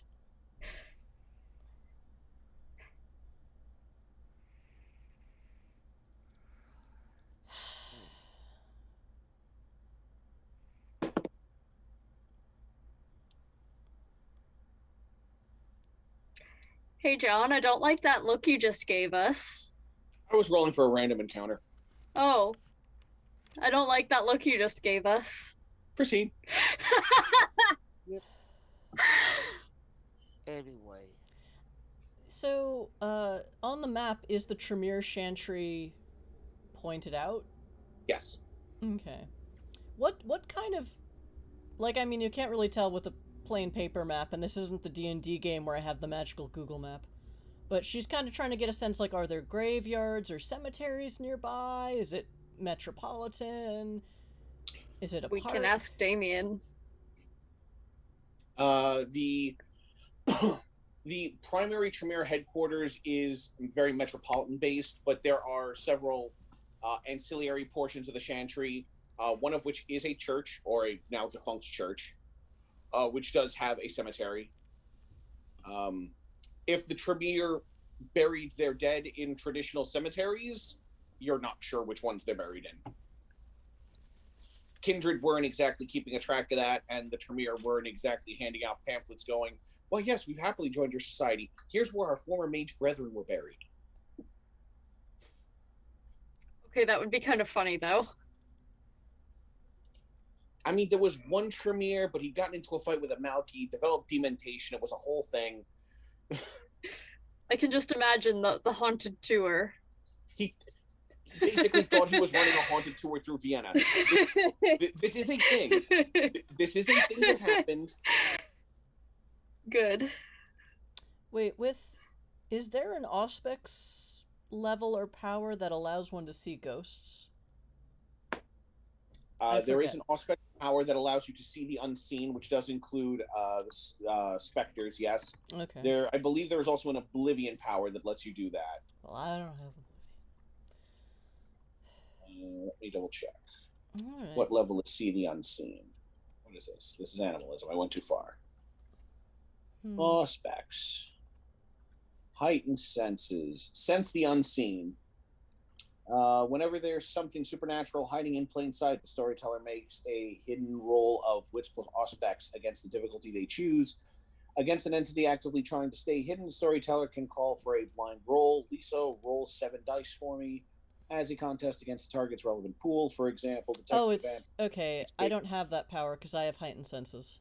Yeah. Because they did the disciplines dirty this edition. I would say Spirit's Touch, I would say, would maybe also allow you to see the lingering effects of a spirit. I also don't have that. I would say Scry the Soul would let you see it as well. Okay, I have that but one. you would have to actively be looking for said ghost. Okay. Or no, you know what? Because I could see specters with the OWAD version of that ability when I was playing a character in the Tower of London, I will say if you have Scry the Soul open and active, you would be able to do it, but you would have to make me regular rolls and regular rouse checks in order to maintain the ability, because you would be using it in a fashion that is counter to its initial purpose, which is reading a single target. All right, so in the happenstance that we are raiding a mage tomb, maybe I can, well, assuming the mage is dead, I can just talk to them and ask what is going on. So,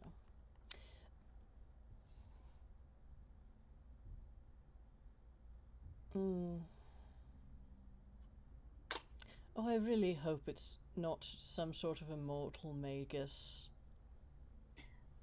who's gone insane in captivity. Now I'm overthinking That would be really things. fucked up. I'm overthinking things, and I'm going to stop now. Okay. She just pushes the map Out of away character, from I had her. a stray thought of, oh, what if it's Merlin? And then I was like, okay, but like Isabel fucked around and found out a little bit in London, so I'm reasonably sure it's not, but like it could be.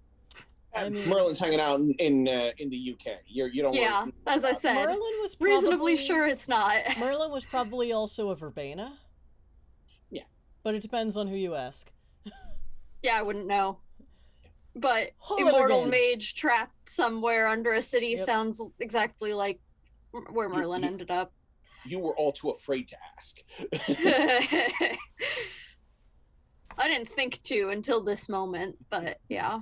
But also the Marlborough isn't in London, because I went there. Yeah. In real life. Many, many years ago. Oh god, I'm old. Alright, and Cherise just sort of pushes the map away from her. She's like, I think I need to stop thinking about this. Well, yeah, okay. Because I'm just going to keep descending into more and more paranoia, and that's not really going to be helpful. No. No, it won't. So yes, all we know for sure is if Vienna has been attacked already, we might not get a chance to rest before launching ourselves into a treasure hunt. Yeah. Yeah. It's gonna be very, very interesting.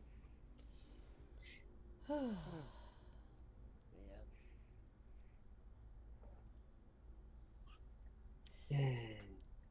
And I...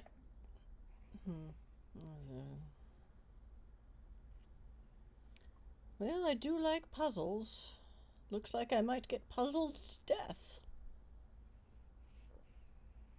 Let's try not to No, I'm going to stop get thinking puzzled about to it. death. I Yes. don't want to think about it anymore.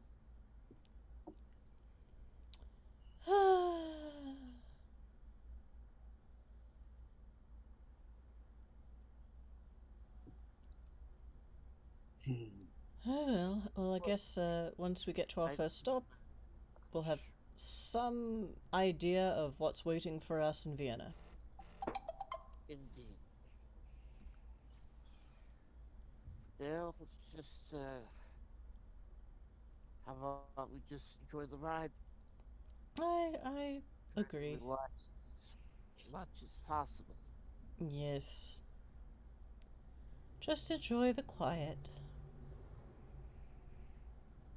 Would you like for me to see about acquiring for you all a proper meal for the evening? Not for me, thank you. I am not particularly peckish. I am in the same boat. I'm good for now. How long is the trip from our first stop into Vienna?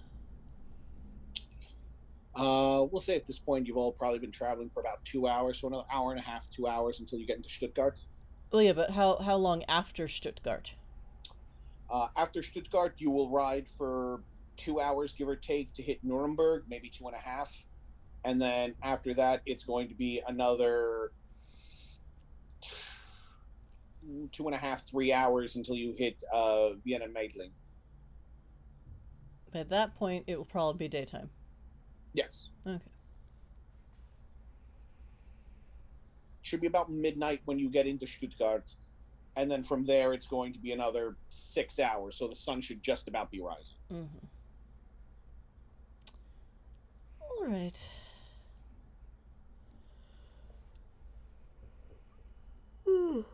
Excuse me.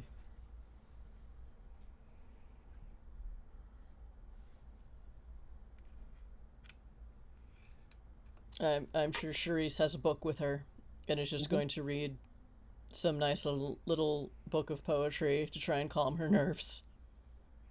If you're all done with the paperwork, Damien gathers it back up and replaces it inside his attaché case and sets it to the side, and then resumes standing at attention, waiting for one or all of you to request a service of him.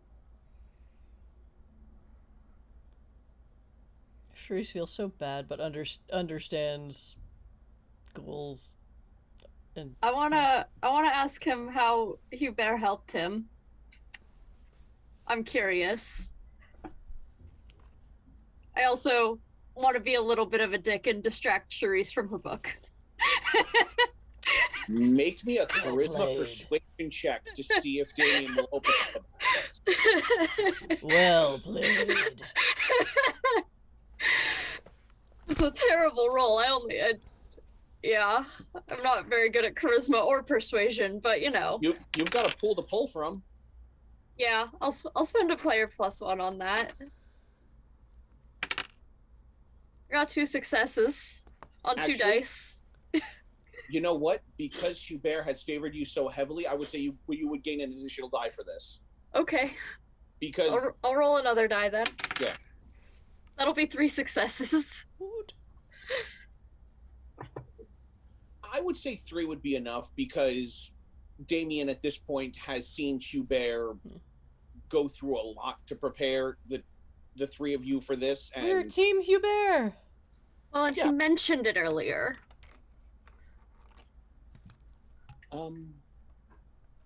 Monsieur Fiantelli, he found me after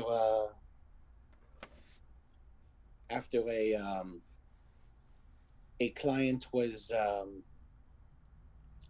being a bit too assertive and left me bleeding in an alleyway. And Monsieur Fiantelli came across me shortly before I lost consciousness, as I was trying to drag myself to the street. And I woke up 3 days later in his chateau and under his care. And he took care of me, helped rehabilitate me from my injuries. And when my former employer came looking for me, Monsieur Fiantelli made him leave. And a few days later, when he attempted to come back with some of his men, Monsieur Fiantelli made sure that he never hurt anyone again.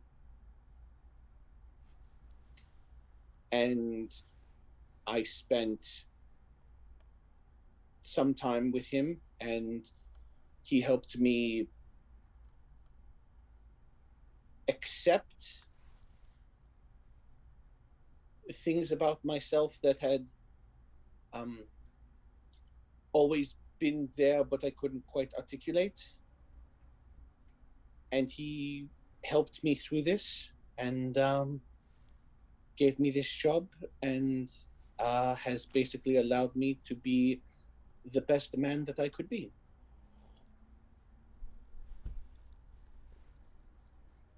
That is so good, and I'm very happy for you. And my respect for him grows every moment, apparently.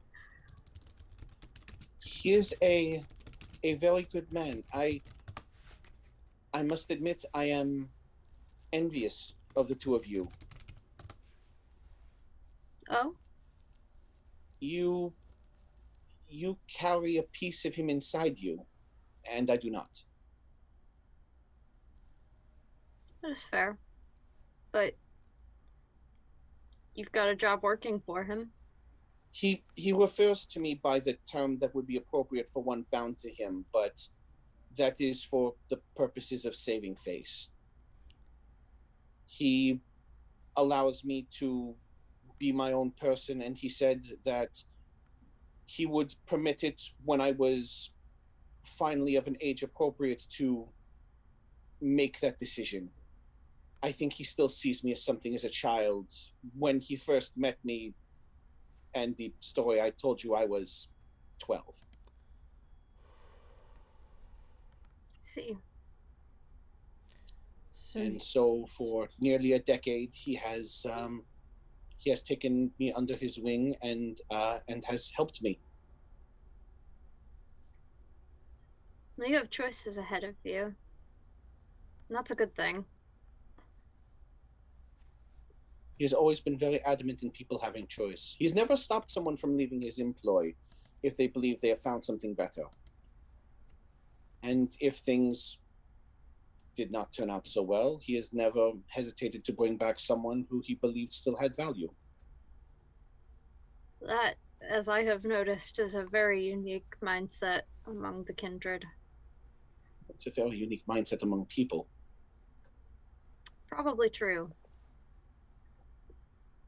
Suffice to say, he paid quite a bit to bring in me to help out with his little mission.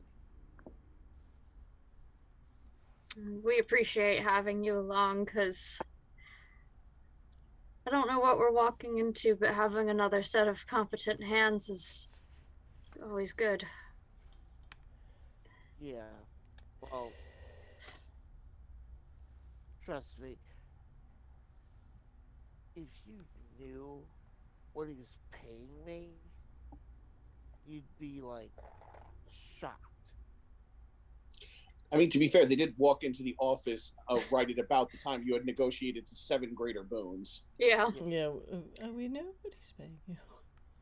Well, I'll take the heightened payment as a recommendation for your skill. Yeah. Well, partly skill, partly the amount of danger that could be involved and such.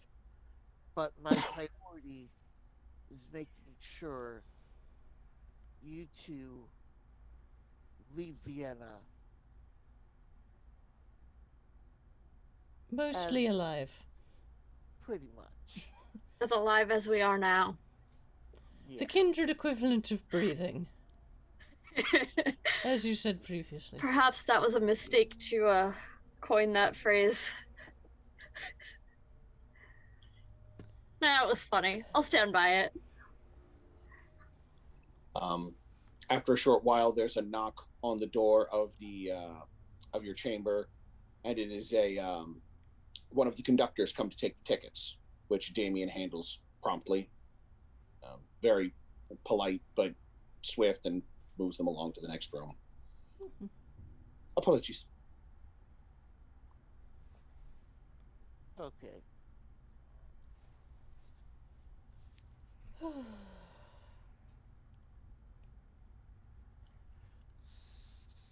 Alas, my story is not even unique among Monsieur Fiontelli's employ. The world is a dark and terrible place, and there are more than a few of us who, at varying ages, found ourselves in less than desirable situations. More than a few of us are children that have been raised under his care. You've gotten luckier than others. This is part of the reason why Monsieur Fiontelli focuses so hard on rebuilding cities, in trying to build up areas and lower crime rates by making sure there are fewer people in disenfranchised positions. He wants things to run smoothly, and I'll let you in on a little secret. He convinces a lot of the other high crime kindred by explaining it to them in things they understand, money and power. The best explanation he ever gave was, if there are more mortals doing well, then they'll have more money to spend on the services that we provide in our establishments, therefore gaining more money for the kindred and more power for the kindred. Is there a cat outside? Sorry, I'm losing it over the cat. It's Skimbleshanks! I did not see the movie. I saw the actual show when I was 10. But is there a cat? It sounds like the cat's meowing is coming from outside the window and is moving with The meows are coming from outside the house! Oh no! Henri! in a train moving about 80 miles an hour. And there's a basket just... I'm beginning to think we are specifically haunted by a ghost cat that defies all laws of OWAD rules. and hates having its teeth brushed. Would you like to scry the soul and find out? No. I mean, if we were really being haunted by a cat, I don't think it would be subtle about it, because it would want food. You're so right. So clearly this is a stealth cat who's spying on us. And then a cup on the table just falls over. I didn't even see a cup there. That's amazing. The ghost cat written in. And not just that Damien had a cat in their bag. Nope, his the NPC bag. of Ghost Cat has been purchased. Wait, by whom? I didn't turn that on for this game. The players bought it by making it amusing for me. Okay. I see. We have a ghost pet. Okay. Well, you can believe you have a ghost pet. So this is just a thing in every role-playing game where we amass pets. Yes. And we just can't not leave pets behind. Exactly. Okay. Even You can and should amass pets. So it happened in the space game. So I'm so thrilled about how it It's- happened in the space game. it's Anyway. just an inevitable part of TTRPGs is you get pets. Charisse hears the meowing. Reese is the only one who can see the cat sitting in the seat next to her. Feral Cat has now become your third personality.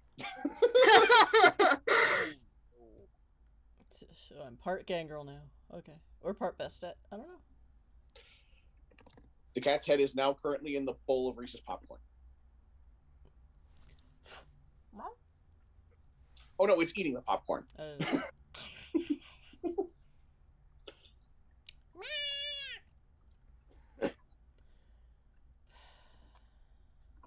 Hi, Jetson. Cat. We've acknowledged cat. Cat must come on camera. Or One moment. unless he tries to kill you. But My wife is going to try and grab him. The cat who wished to interrupt stream is now being brought. was that Jetson who was yelling at us? That was Jetson who was now. Yeah, it was Hello, Jetson. Jetson! the gray tabby for the gray stream. Hey, kitty. Hi, Disruptive Kitty that takes games hostages, also on Sundays when we play D&D, but not on stream. Because it is a whole 20 minutes towards dinner, which means it's dinner now. Jetson. Jetson! Sorry. Game paused on account of feline interference. That's the... Jetson agrees. That's the rules. Jetson is here to crash our stream. Howdy, neighbor. Because vengeance. Hi, Kitty. Are you going to give me treats? Sure, oh. I tried, Jetson, I tried. Use channel points. Buy me treats. It's only 10 channel points a treat, people. Come on. I mean, we could do that, but then you would have to give Jetson treats on stream. There are people who do that with their streams. Oh yeah, it's true. We'll consider it for the Alien game, where Jonesy was an important part of the original Alien, so giving cats treats is very much a thing that could happen. Yes. Anyway. So. Leave your face on. Jetson, don't make Daddy put the cone of shame on you again. Or the flower of sadness, as Mama calls it. Apparently, they put the cone on him and he just falls over as if he has given up on life, and he is the flower of sadness. So... Cone of depression. Cone of depression. So, exactly how is Boston? It's in the spare bedroom. Boston is in the spare bedroom. No, sorry, I was answering the question about the cone of depression. Sorry, what was the question about Boston? No, I'm just asking both Sharice and Vern. I mean, it was nice. I mean, has been ruled over by Prince King, who is a Malkavian. Unfortunately, the Bali are also planning to assassinate him. No word yet on whether or not that's happened. One of our coterie friends, Isabel, went back to Boston to try and stop that.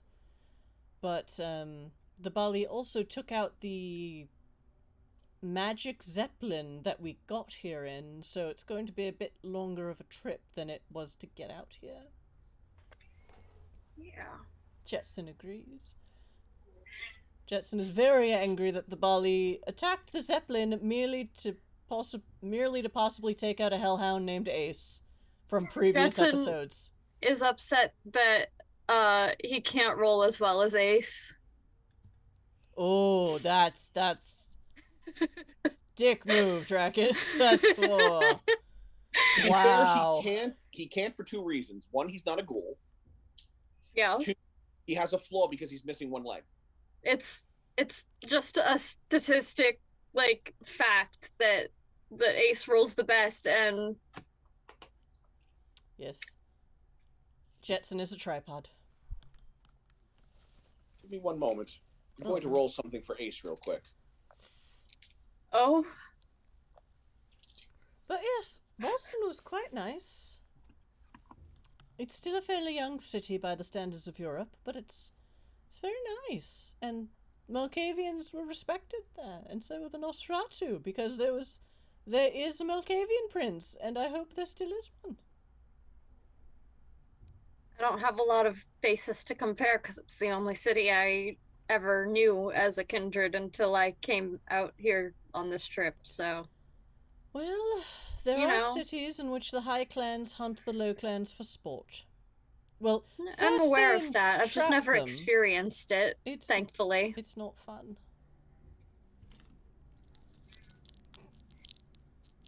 Jetson agrees. He continues. Ace just rolled 13 successes. Yeah. Papa! On Papa! what? Papa! I demand What that roll was just for is not important. It might be important depending upon how the epilogue goes, but just know that Ace just rolled 13 successes. Yeah, but that's normal for Ace. Well done, Ace. Well done. Round of applause for Ace. Well done. The goodest boy. It was on 5 dice. This is the magic of streaming tabletop RPGs. The most beloved NPCs will roll all the 10s. Anyway, Yeah.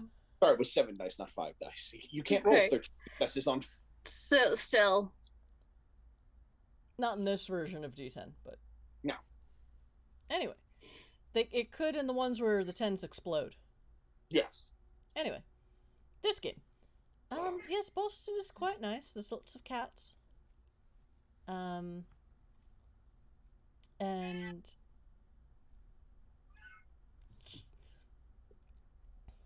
Surprise. Cats are quite the interesting thing. In fact, a lot of animals, if you know how to speak to them just right, they can get you some quite the interesting information on what you need. I imagine so. Yeah. Vern, you know this full well. Various Nosferatu with animalism speak to rats, crows, squirrels, dogs. Yeah. Yeah, I have a dot of animalism. I've just never seen a need to use it.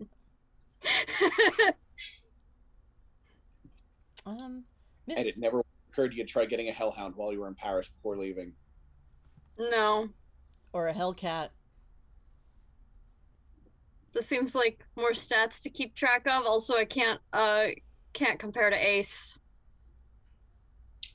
You don't know that yet. I don't know. If it were a cat, the magic of the internet would sustain it to probably Methuselah levels. You're probably right. Anyway. Yes, I forgot what I was going to say. But yes, Boston was quite nice for the time I was there. I'm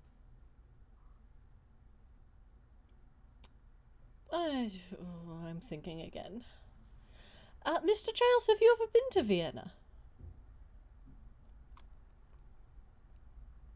Not really. I mean, most of the time I'm usually in the outskirts of the city. That's more like.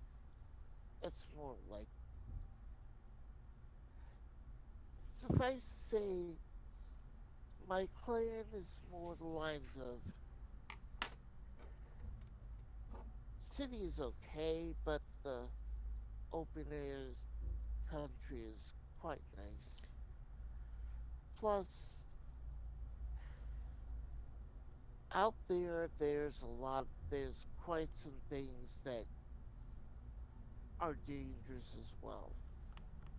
And they're not quite as asleep as what apparently sleeps under every city in Europe. Yeah. Plus, they can be kind of big, and let's just say you really don't want to run into an angry one. I've heard stories. I'm not sure which are substantiated by evidence, but I've definitely heard stories. Yeah. And as far as I understand, Clan Gangrel does not learn its skills by reading books. Yeah. Well, not those skills. I've met plenty of learned Gangrel who love books. But Yeah. There's a couple of us. I don't know if that's what Monsieur Fionterie has contracted you for. No, he's contracted me in more lines of making sure your safety Yes, is protected. you're a bodyguard. Pretty much. Well, I very much appreciate it because I now own a firearm and it terrifies me. It's just sitting in my bag. Yeah. I don't want to use it. Oh no, I have two pistols. Yeah, I tend not. And they're in my bag and I'm terrified of them and they're not even loaded. Yeah, I'm more of the hands-on approach, such. Although some of our clan can be even more dangerous with just our bare hands. Yes, I've heard this. What are these claws for if not going for the eyes? Yeah. Well, it's among other things you can do. But that's neither here nor there.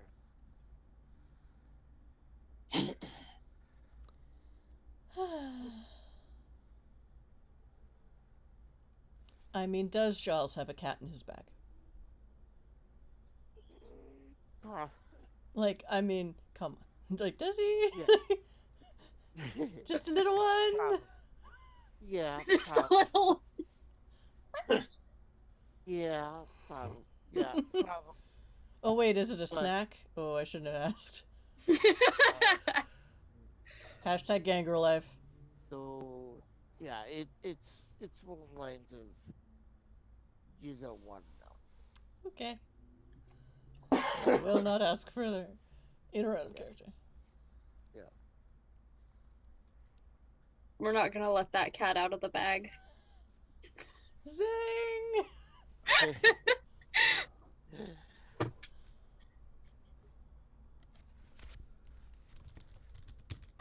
I think we broke our GM and I'm not sure how, which is worrisome because he's definitely rolling things off screen.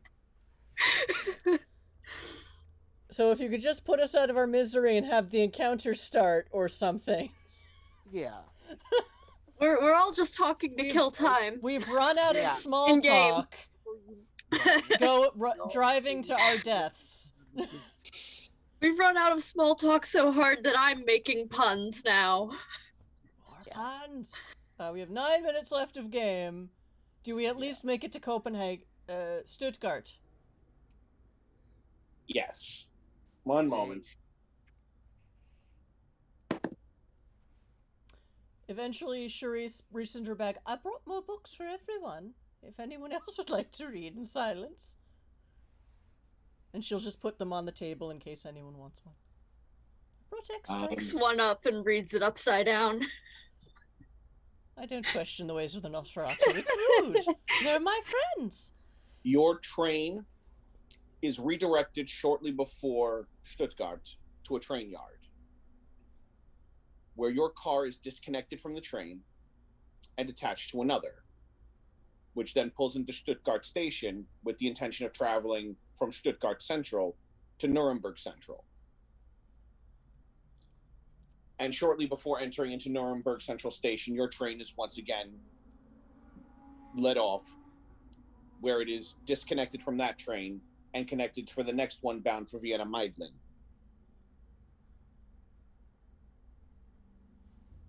And you arrive in Vienna just as the sun is beginning to creep up. And Damien has pulled from a hidden space in the floor several person-sized packages, which look very familiar to to two of you. It looks very similar to the ones that were used to get you on and off of the Zeppelin in the first place. So the not quite coffins. Yes. But again, very plush on the inside, so if you were to wake up while still inside, you would be comfortable. All right, bedtime. And Damien bids the three of you enter. You are closed in, and shortly after you sort of nuzzle yourselves into your quiet, dark spaces, you feel the sun rise through the cases, through the walls of the train, and sleep takes you. The three of you do not awaken again until you... I mean, we still got a couple weeks left of this. The three of you do not awaken again until you have been delivered. When you wake, your cases are open, and you find yourselves in a simple living room type area.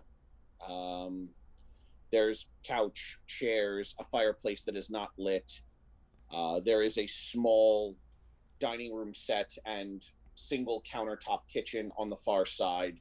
And there is a set of stairs in the corner which seems to lead up to a second floor. you surmise, based on the heavy obscuring curtains, that this is one of the safe houses, and this is the one where you were meant to be delivered. That's right. You do not see Damien. We were meant to be delivered to a safe house, not a hotel. Yes. That way you don't run the risk of the Nosferatu offending the guests. We're in a box, but okay. Yeah, but there's going to be a point when you're not. Racist, but okay. Marlena never claimed she wasn't. No one else claimed Marlena wasn't either. I mean, Hubert's a little more politic about it, but that's because they used to sleep together. I mean, he's Toreador. They're in the same He danced bloodline. all around it. Like I said, he tried to be politic about it, but that's only because they knew each other. And she's also Marlena Fontieri, or is she Marlena Schneider?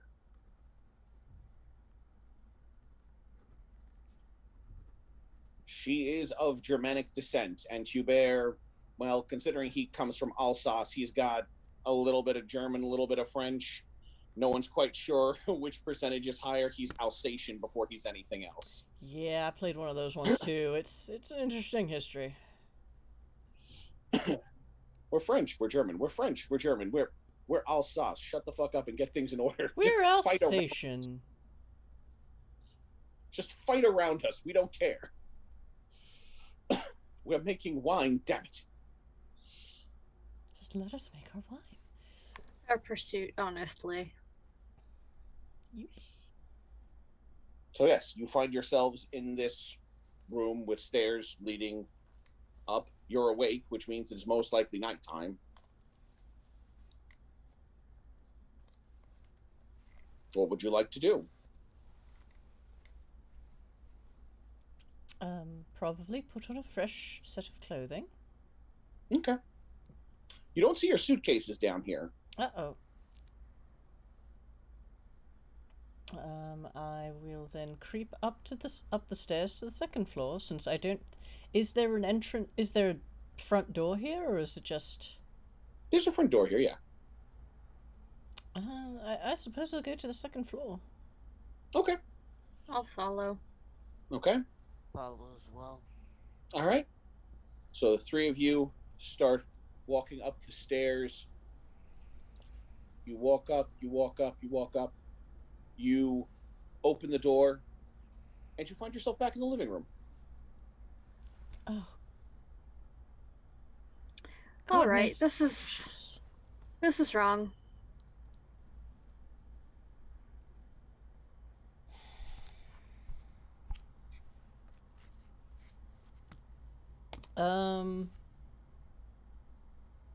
Can I roll into cult sorcery?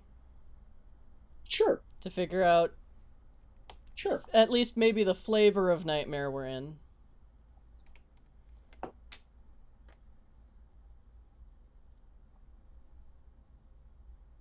If I go open the front door, I assume I find myself back in the living room again? The door you just entered from is the front door of this room. Oh, okay. So I'd find myself back at the top of the stairs. Maybe. I'm gonna turn around and walk back out the way I just came in then. It's at this point that you all see Vern start coming down the stairs. Yeah, that was expected. Once you reach the bottom of the stairs, Vern, you feel eyes staring at you from above. You turn and there's another you who's looking down just as confused as you are. Oh, goodness gracious. I have 6 successes, including a 10 on the hunger dice. The one at the top of the stairs steps back and closes the door. Did anybody else just see that? Did we? No. Alright, so yeah, Nobody else just saw that. I'm thinking, so what? 6 successes. It's possible that this is some sort of spatial displacement magic being done by a mage. You have heard of such things before. It's also possible you're all in a dreamscape and someone's being wonky with you, which is a thing you can do with high enough levels of auspex. Which we're already playing with. Well, the other team is already playing with. I'm going to open the curtains a little bit to see outside. When you pull back the curtains, staring back at you through the window is an eye so large that it takes up the entire window, with a vibrant yellow iris, and you watch as pale flesh blinks around it with no eyelashes.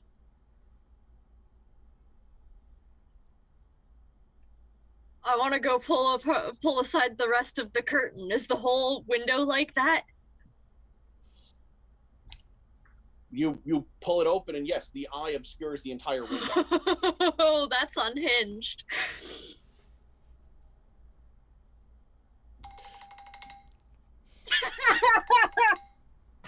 And that sounds like a great place. Yeah. To end Yeah. Marlena must really hate the Lowlands.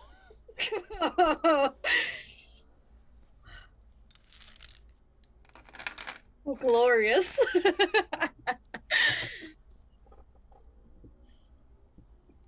Oh, we've already been captured by the Bali.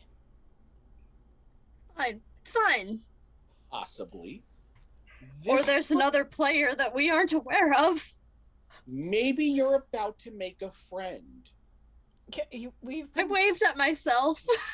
Yes, Vern made a friend. Other Vern. You don't know that. I don't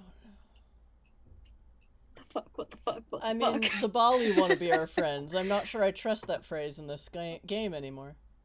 Anyway. They want to be our masters.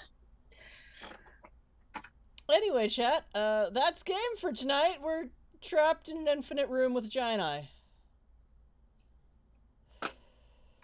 Maybe in Vienna. We'll see. To find out what the hell happened to us and what's going to happen to us, tune in next week when we have another... I'm not sure we will have a new player next week. I will have to double check with her. Puns! Yes, Fadir, more puns, please. Puns give me life. Precious little else does these days, just puns and TTRPGs. Anyway, this is Magic Fish Radio. We do TTRPG streams on Tuesdays and Saturday nights. Tonight is Vampire Night, and we are coming up to the end of this short chronicle. Maybe shorter than we thought if we can't get out of this room! Whee! After that, we are going to do a short campaign of Aliens the RPG, or Alien the RPG, and then a short campaign of G.I. Joe in the Essence 20 system. If you are interested in either of those two games, please come hang out with us on Discord, and we have a linked form to apply to game with us on stream. Must be webcammy, must be willing to roleplay and perform, and all the stuff inherent in the next two campaigns. Yeah. On Saturday nights, we alternate 2 game nights. One is Exit to Eden, NWAD in Space, which is what I GM, and it's all the NWAD splats in a far-flung space opera cyberpunky future where the government knows about them and hates them. So you masquerade for a whole new set of reasons. But this Saturday, we're doing indie one-shot night, and Dracus will be running a one-shot of Demon Hunters for us, which is the game basically where we met. Because we liked running one-shots of Demon Hunters, so we joined a group that did that all the time. Also Merc. Yeah. But yay, Demon Hunters! It is one of my favorite rules light systems. But it's rules light, it's stat light, but it has so many dice! It's so much fun. You get to just throw dice. It's fun. Right. I also haven't gotten to run anything in a very long time at this point, so I'm very excited to get back into it. Because school ate your brain and just recently spit it back Yeah. out. Woo-hoo. Yeah. Did a lot of writing, not for RPGs. Alright, so I guess I'll do my outro now, and then I'll go look for some read. Hi, I'm Ms. Chrysala, and also the channel producer, so all the Magic Fish Radio social media. I have no other projects coming up right now. I was just in a charity stream on Greater Restoration, which was really fun, where we played Lancer. If you want to see when I do more TTRPG stuff on other channels, just look at my social media. And now I'm gonna go look for someone to raid. John, outro. Hello, I'm your storyteller. Hopefully you've all been having fun, whether watching us live or in the future. I hope my players have been having fun, because otherwise there's very little point. As an addendum to those who might be interested in playing with games in the future, an important thing to bear in mind is that the Alien role-playing game does have features built in which can potentially lead to a lot of PC versus PC. Well, we have that on the form. Yes, I just worth saying. I just feel it's worth mentioning now so that people can decide whether or not they want to fill out that form. Your characters will have personal agendas, and those personal agendas do not always mesh. So you should be prepared, if you are going to role play the character, that you will potentially have to fight other players to see your own personal agenda through. Playing your personal agenda will earn you bonuses that you can use going forward. But you must remember that this can lead to bad things. If you want good examples, watch Alien, watch Aliens, and watch every time the Corpo tries to screw over everyone else. Now you've got a pretty good idea of what that looks like. One of the most satisfying moments in all of cinematic history. Well, in Aliens, it is, and which is why everyone thought Paul Reiser must be the bad guy in another thing he was recently in, which I just realized is a spoiler, so. Yep. But yes, that's an important bit of information I feel is worth putting forward. In the event that you are someone where PvP is something that immediately turns you off, it is a thing that can arise because of the nature of the game and the pre-generated characters. So, that being said, I wanted it out there so you can make an informed decision. Moving on, Dracus. Hi, I'm Dracus. I've been playing Vern this evening. You can also find me here on Saturdays, playing Klaus in Exit to Eden, the medic mage. And this week I'll be the GM for Demon Hunters, and other weeks various other characters. So that's me. I exist on Discord. There should be a link in chat for that. Yeah. Join the Discord! Join the Discord! You have cats. My wife has a cat right now. Come here. Kitty! Oh, Yeah. oh, that's Ty. This is Ty. This is my eldest. This is my crotchety old ginger. She is definitely on screen, but she is black and white, so she looks more like Jetson than anything else. But this is Ty. You can tell because she has 2 forelegs. And both will claw your face off. Especially if it's 45 minutes to an hour before breakfast and you dare to sleep. Anyway. But yes, this is her at almost 2 decades old. Anyway, Justin, outro. Yes. Yeah, so anyway, Justin, been a player for quite some time, mostly live action, but over the years I have helped in playtesting tabletop systems and such. I did help in playtesting the Dresden Files role-playing game, and I've also am accredited for playtesting another group of games involving, more specifically, this game system that I've basically helped with from its inception. It's called Remember X, it's a nice little fun system. Simple. Basically, it's the premise of its creation was on the road trip back from Gen Con just after the first season of Stranger Things hit. So that's so pretty much like it's like 80s nostalgia, Hmm. craziness, and quite a bit of fun. Like, in fact, a couple of years ago, I ran a one shot Halloween themed one very that was very fun, very scary. I actually got to scare the creator of the system by It's always having fun. Ronald Reagan pop out of the bathroom Oh, goodness. because Ronald Reagan is this creepy, is this kind of scary guy. Terrifying. Yeah, but I have done that. I've also helped out in the playtesting in the playtesting of their newest title, Command Droids, which is pretty much giant robots that can turn into many things, like cars or computers or a space shuttle. It's quite fun. Both Rememrex and Commandroids can be found via Drive Through RPG.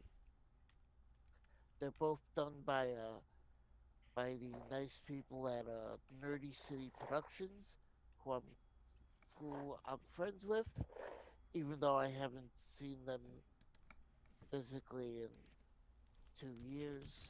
Hopefully, that will change soon. Yeah, none of us have really seen anyone in the last couple of years. Yeah, Just sad because 3 of the 4 people in the stream are New Yorkers. So it's yeah, usually hard to not see people. yeah, But there's an apocalypse going on. Yep. yeah. Anyway, speaking of apocalypses, we're gonna raid. We're gonna go raid the Dice Cult, who seemed to be on a save screen, so I think they were on a break. Ah, Hopefully they are still streaming. Because I am not always the best judge of that when raiding. But let's give it a shot, so get ready to raid the Dice Cult.